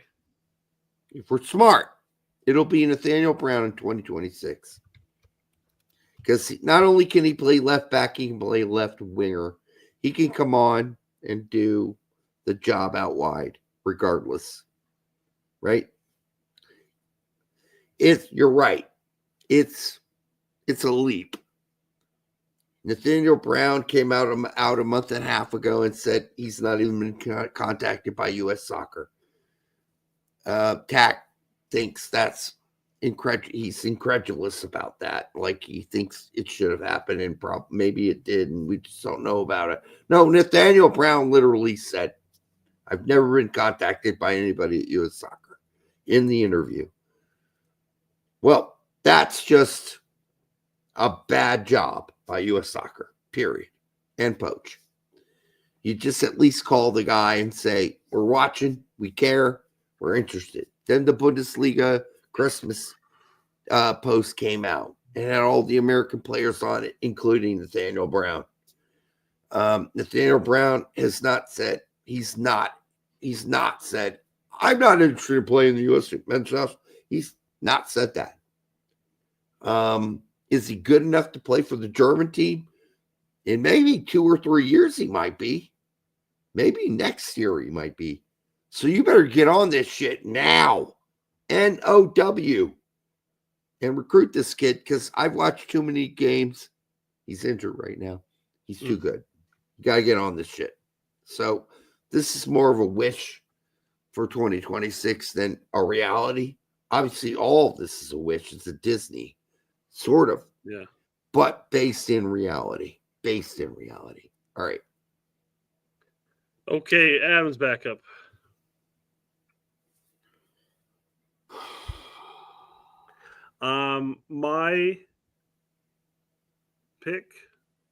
My prediction is Maloney is going to go to Mainz. He's going to do well. And I think Poach is going to finally give him a call. And I think he's going to offer more than Tessman will as Adam's backup. The other backup option would be Cardoso, I guess. I think I love what you're saying. I just think Cardoso is probably more realistic. I love what you're saying. Yeah. Cardoso's going to Tottenham in the summer. I want you to be right. Trust me. I want you to be right. I love Maloney. I've watched too many Heidenheim games over the last 2 seasons. I really want you to be right, but I just don't see any recognition of him by Poach. I really don't. I see more recognition of Miljevic than I see of Maloney. It's unfortunate. Yeah. Well, like I said, that's my 2026 call. Okay. And he goes to Mainz and does well there, but I don't know. Like I said, obviously, Cardoso has the history with the U.S. men's national team as far as being called in significantly more. So does Tessman, though, at that point. Yep. So I don't know. I'm going Cardoso, dude. That's a realist thing. That's probably a safer. It is. Safer one right now, I guess. We can change it after March. Yeah, that's probably the safer bet. Yeah. I mean, he offers the ability to play the defensive role some. He may not necessarily be the destroyer that Maloney is, that Adams is, but he also offers the movement up the pitch as well. Yep. So, makes sense. Yeah. McKinney's backup. Is that going to be Moose? The Moose is going to be what? Yeah, it'll be Musa, but he could also back up Dest. He could back up Jedi if he needs to.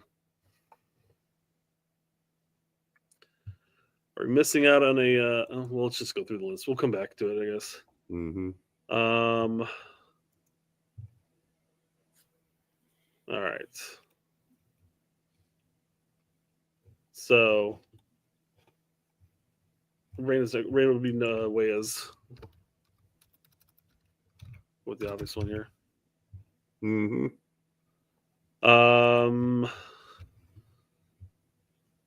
See, we got a BA, we got a Wright. Mm. You know, somebody else who, I mean, I guess we can only go off of what we know right now, but Cardoso would also be the role where Paxton would be. But again, he would need to continue shining. He need to get a call up first, foremost. Yeah, I'm not ready to say that. Let's wait to the end of the season. But right now, I can't do Paxton. I love him. I've loved all the Utrecht games I've watched so far this season. I just can't go there yet. It's still Brennan over Paxton, even though they're two different players. They're not the same player. They may look the same. They may run the same, but they're two different players. What are we looking at here? Dark Brendan. We're hoping the alternative would be Haji, but maybe can we not squeeze Haji in? Depends. Let's see here.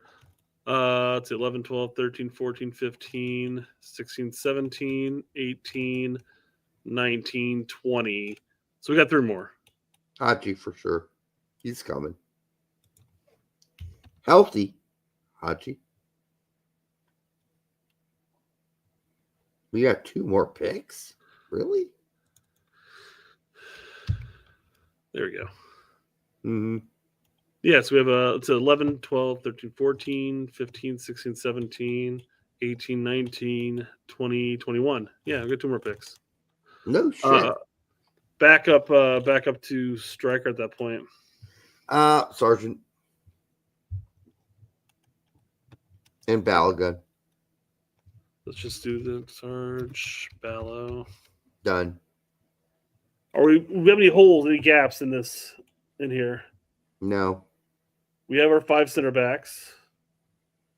I think we're Technically, good. we would have 3 outsides. We have Musa that can pinch over. I think we got it. Like, that's what I predict right now, based on the way Poach has been playing with our squads. So, Matthew Dominguez has a good question. What about a 4-3-3 with Gio as a false 9? Listen, I mean, it's very possible we see that. The way Poach has been playing so far, very interesting, flippy floppy, lots of different players interchanging positions. It's beautiful. It's fun to watch. Amazing. We see Jedi pinching to play center defensive mid alongside whoever's playing there. And I think the case of that game was Desmond. Like, I think there's a lot of things that can happen here. Of course, we want to get Gio on the field. Like, I want to too. Let's see if Poach can figure out a way to do that. And if he does do it, it would be by swapping Weah for Reyna. And I think that's the ultimate way to do it. The only realistic way to do it. I don't want to drop Reyna back to play one of the 8 spots or the 6 spot. No, indeed not. Because I do think if Adams and McKennie are playing together, Adams going to play a 6. McKennie's going to play an 8. And then you got the dual 10s with Pooley and maybe Reyna, maybe Weah. We'll see.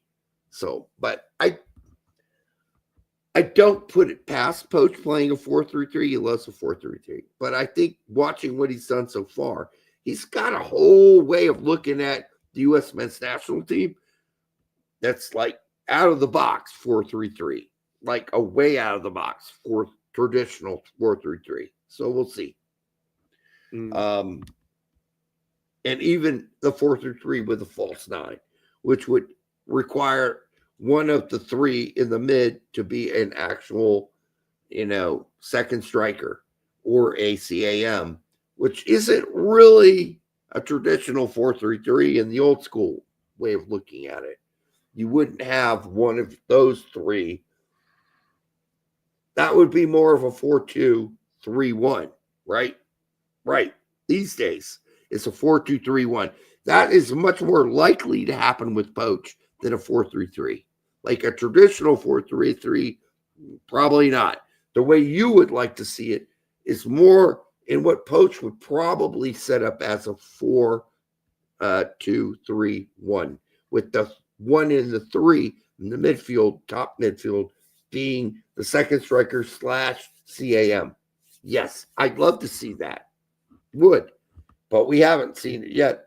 We'll have to wait.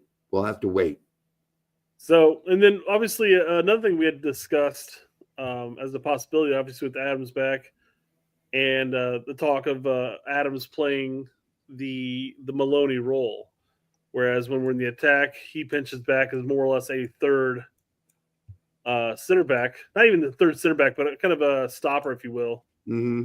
And that would remove Scally from the equation. So Scally wouldn't even be in the lineup at that point. You'd have almost like end up being like a 4-2-3, 4-2-3-1 almost. And then you could have Reyna in this situation here. You could. And then in the attack, Jedi and Despom forward. Adams pinches back. McKinney and Reyna are filling in the holes up here. Same attacking three. I like to see how he works that out, but I much prefer what he's doing now. So I much prefer what he's doing now. So we'll see how that works out. I think with Adams defending that back three and allowing Jedi and Des to bomb up the field like they want to, and having Jedi when they're that far up the field and even on defense pinch in with Adams to play, like if you do that and move Jedi over next to Adams and push McKinney further up the field and Des wide up the wing, you're just looking, if you push Des wide up in the offense there, you're looking at something pretty good. What's funny is in that one match that we were all blown away, Jedi was here, then he was over there. Yes. Back over here, and then he was playing goalie for a little bit. Yes. Then he was up here trying to take a shot, cutting it across. Oh, that was so much fun to watch. And then the smart thing about it was everybody knew when he moved left, then McKinney went and filled his spot where he left. Right? It was a rotation. It was a beautiful little, like we're talking about, the Cruyff game, if you will. Cruyff's whole imagination of players being able to interchange and switch positions. And, I was just really excited about watching that game with our full team with Poach. So let's assume that continues, because I think it will. And with Des, he'll just have more weapons. Period. So I saw his name pop up on Colin's post here. But instead of somebody like a Dark Brandon, or even a Haji for that matter, although I like Haji and we'll see what happens, but could you see a Luna shifting in there? No, I don't. You don't see him as a potential 10 outside? I don't see Luna in 2026. No. I'm just looking at his trajectory. It doesn't spell 2026 to me. We've already said this on the show. We love Luna. We wish the best for him. I certainly do. He's got no hope of making this team. None. Zero. Zilch. None. He would have to move to Europe and do something quite amazing between now and then for that to happen. Not necessarily. He just has to get a couple calls by Poach, and he has to perform well. Who you taking out? Who you removing? I just mentioned a name. I mentioned two names, actually. No, he's not taking our. Aaronson's not going to leave. Aaronson has a role especially in Poach's mind, who has talked about Aaronson extensively and what he believes. He hasn't really performed that well even under Poach. He's been okay. I'm just saying, I'm just saying, if you bring in BA and he comes in, he has a bunch of mediocre games, which has been pretty accurate so far under Pope. And then let's just say Luna gets called in a game or two, and he comes in, he nets a couple of assists. All right, who's the player that we left off this roster, for God's sake, who we didn't even include on this roster, that plays for PSV, that didn't make this roster, who is way out accomplished anything Luna's ever done, and we left him off this roster? Sure. You're talking about Tillman. Yeah. But Tillman's had call-ups. And I would say Luna, well, it's Camp Cupcake, so I'm not going to make that comparison. I'll just say, again, if Luna impressed him, which it seems like he did, as far as just a post-game interview and, just the reaction he has, I won't be surprised to see Luna get called up sooner, maybe not in March, but sooner rather than later. And as long as he takes advantage of his opportunities, I could see it being a possibility, regardless of playing at Real Salt Lake. No, dude, no. I mean, we're going to disagree on this. That's no way. fine. Luna's no shot. If Malik Tillman is not even on our lineup, and by the way, I would erase Aronson and put Tillman on a 23-man roster right now, this moment. No way is. Listen, again, I like Diego Luna. I like him as a person. I like him as a player. He is moon shots away from 2026. I'm sorry. He just is.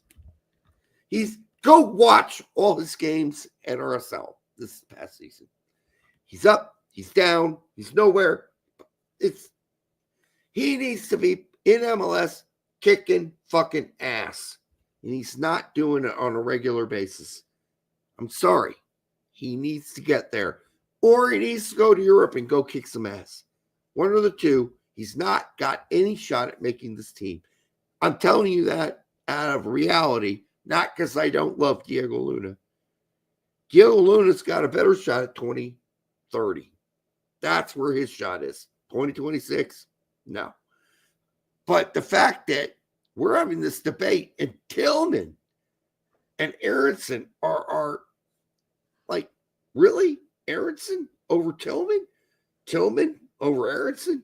I think Tillman, actually, if I went to go back and we had to redo this, I'd say Tillman over Aronson. And all I'm saying in this situation is it's great that Brennan's having a great season with Leeds, and it's great that Tillman's doing good things with PSV. What have they done recently for the U.S. men's national team? Don't care. I'm just saying, if you're the U.S. men's national team coach, you can't go based solely off of club performance. It's what the person's doing at the national team level too. It's too recent. It's too soon. Poach just became the coach.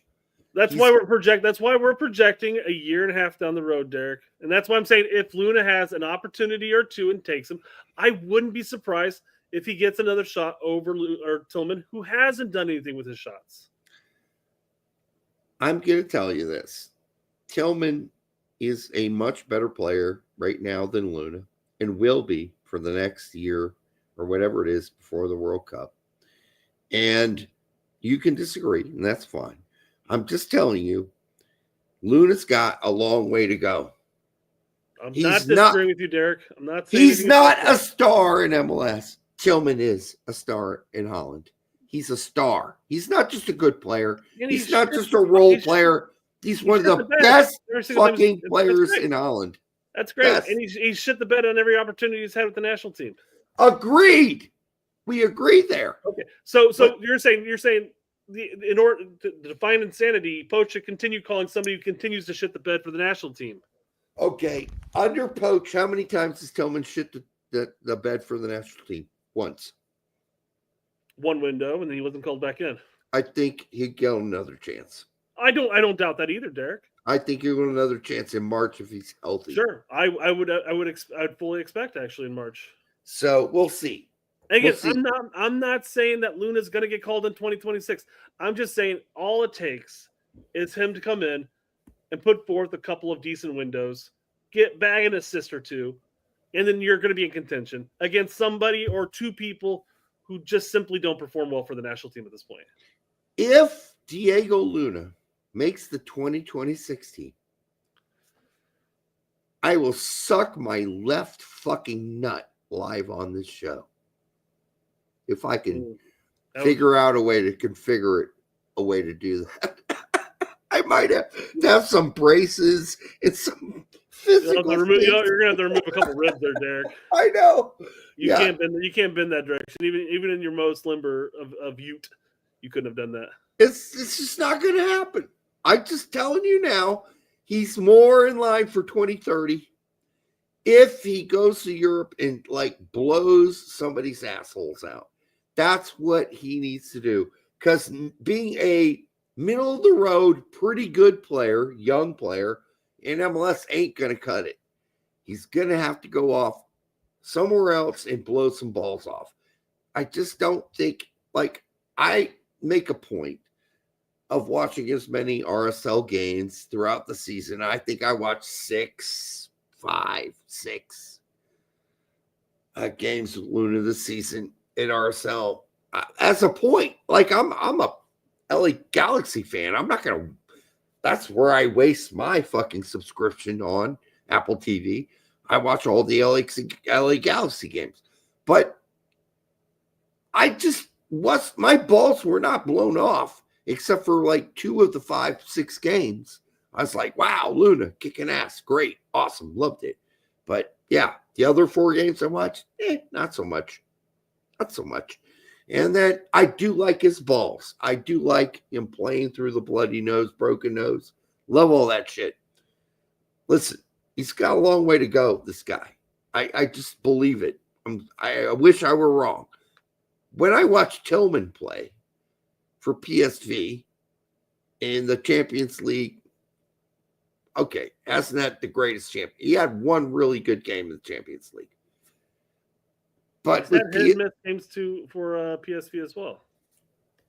He's had some amazing games. I'm not saying he hasn't had great games for PSV, and I will absolutely agree with you that playing and starring for PSV is significantly better than playing at RSL. Yes. All I'm saying is that a player that we don't even have on our list right now, we talked about, and you said if you go back, you'd put Tillman on here. But yes. Again, I'm still waiting for Tillman to finally show up for the national team. I mean, if this is the Tillman that we're gonna get for the national team all the way up to 2026, I would rather take a chance on a questionable player that has promise and hope. Well, that's fine, but I think that Tillman has shown at PSV there's a player there, a real fucking solid, top quality player. The fact that we can't get that at the national team could be on Tillman, could be on the setup, because remember, he's thrown in as a fucking goddamn 8, not a CAM when he got thrown in. Actually, he got thrown in as a dual 6 and then an 8. Yeah, I don't know.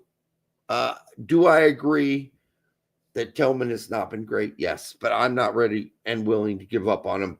Even if Tillman is good enough for this team, Aronson's making it above fucking.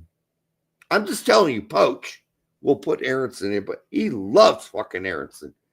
Poach loves Aronson. He's spewed about it constantly, especially if Aronson gets Leeds promoted and he's playing in fucking the Premier League next season. Sure. So I think.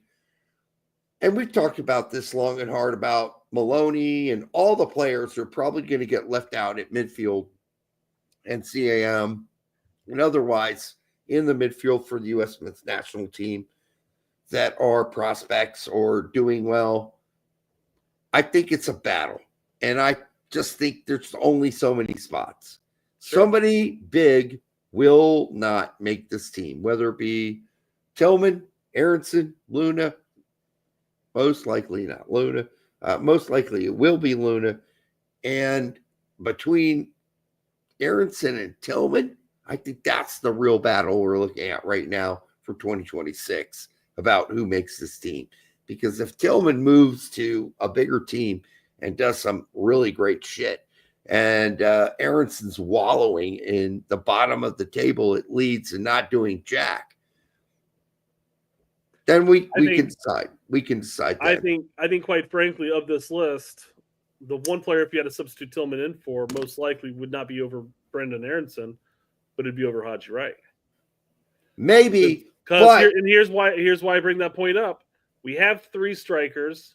When Haji goes in, he plays primarily as almost a second striker at that point. He doesn't necessarily come back and play defense. He doesn't play make. He rides those lines, and we have 2 other strikers on the bench that you could just do that same thing for if you need to. But then again, Poach went off on this rant about how Aronson's going to finally get to play his real position, which is CAM, and that's where he played him. And that's what we have him right now. So I really do think the battle's between Reyna, Tillman, and Aronson, and for that spot. Now we play. We technically until Weah came into the picture, we were playing with 2 10s. That's what I'm saying, though. You already got Pulisic and Weah playing those spots, so you're also looking at the backups for them, and those backups are Aronson, Tillman, and as you say, Luna. And I just think Luna's just way too far back to make that move. No, I'm talking about just look at the formation we have right now, Derek, up here. And we have Pulisic and Weah. And prior to Weah, we were playing with 2 10s, and it's a little bit different now when Weah is there because he doesn't play as a 10 in that situation. So if we're assuming that are we assuming that we're gonna have a player like Haji to take over the role of Weah in some sense here? Yes. That's the other problem. I think once Weah gets subbed off at some point, we're looking at going back to a dual 10. That's what I'm thinking. I don't necessarily think we need to necessarily aim wide at that point. Because the drop off between Weah and then Haji is going to be different. Because Haji doesn't play technically the same way that Weah plays. Listen, I'm not like we can debate about all that all day. I'm just saying Luna not going to make it. Like he's still 3 steps behind. Right? Weah? Correct, yes. I'm not contending him with Weah at this point. Reyna? Not contending. And now we're getting to Aronson, and then we're talking about Luna. Like, I mean, it's just a long drop off. And so I'd like to believe that, but I think Luna's more of a 2030 guy. And I think he's got a lot of work to do. And again, I'm painting all hypotheticals again because who knows? Maybe Dark Brendan shows up and he bags a couple of goals. Yeah, we don't know. We don't know. I'm just saying if we continue to extrapolate what his performances really have been under Berhalter of late and then under Poach so far, and then you take what Tillman's done under Berhalter of late and then currently under Tillman under Poach. And you say if that continues throughout the remainder of the year and a half, and only not a handful of windows, but like 8 more windows, whatever we have left. I mean, and then let's just say he does give Luna a call up because obviously he was digging that mentality. And another person we never really considered to talk about. We talked about Miljevic, but clearly Poach is pretty high on him too. What if he gets a call up and he just goes in there and balls out, and then he's going to keep getting a call up and keep getting a call up? Yeah, I don't see it. I don't know. I hope you're wrong. He's unattached right now. Yeah, I get it. Yeah, could happen. I mean, that's why we're going to have to wait till March to see. And then, like, we were really good at mind melding with Berhalter. Both of us were, like, totally on it. We really haven't been able to totally mind meld with Poach yet. And so that's why March is going to tell us so much about the future, even though there are going to be a bunch of players injured and missing that are going to be replaced. And then we're going to have to build that into the equation next, right? The problem with mind melding with Poach at this point is we really only had like 3 windows. Yeah, we don't know exactly how he's going to play. I mean, even in Camp Cupcake, he played 2 different ways. Yeah, you know, with the way that the formation sort of like what we had now, and then he also went back to a standard 4-3-3. Yeah, I mean, it depends. It depends on who's available, of course. That always makes a difference. And as we said, this is only people who assuming that everybody's healthy. Right. By 2026, 5 of these people might be injured. Right. Anyhow, great debate. I got to go to bed and pee and take a shower before I go to work tomorrow, which is only so many hours away. Appreciate everybody that came out tonight for calling me whatever he called me. We will be back on Monday. Enjoy the weekend. What? I think he called you a good fellow. All right. Yeah, we'll see. Anyhow, he said Poach likes Luna. Okay, I'm not saying he doesn't like. I like Luna. What the fuck does that matter? You can like a lot of dudes, but then when the fucking the brick meets the fire, yeah, you pick the guys you most like to play the game. It ain't about who you like personally. Remember, Pepi led the U.S. men's national team all the way through qualifiers, only to be replaced by Haji Wright and Jesus Ferreira. That's right. Beer Bar says Derek has a small bladder. I don't, dude. I just been drinking a lot. All right. That's not noticeable. All right. We love you. We will see you on Monday. Have a great weekend. Until then, good night. Kiss your stepsister.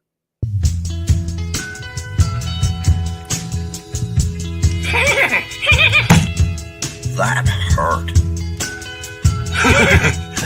I want to play in Europe. What the hell does that mean, right? Because Europe could be Latvia, Luxembourg. No one's talking about Latvia or Luxembourg, dumbass. So you don't want to just shove it in there. Start with a smaller finger, especially if this is the first time. Start with a smaller finger and go slow. I mean, there's a lot of things that need to change. Honey, eating it is the best thing that you can do for your man. I want people to realize I'm just human. I'm just human, and I make mistakes. So this guy, Derek, wants to know, is putting your tongue in an ass really the thing to do? Yeah, it feels really good. Yeah, just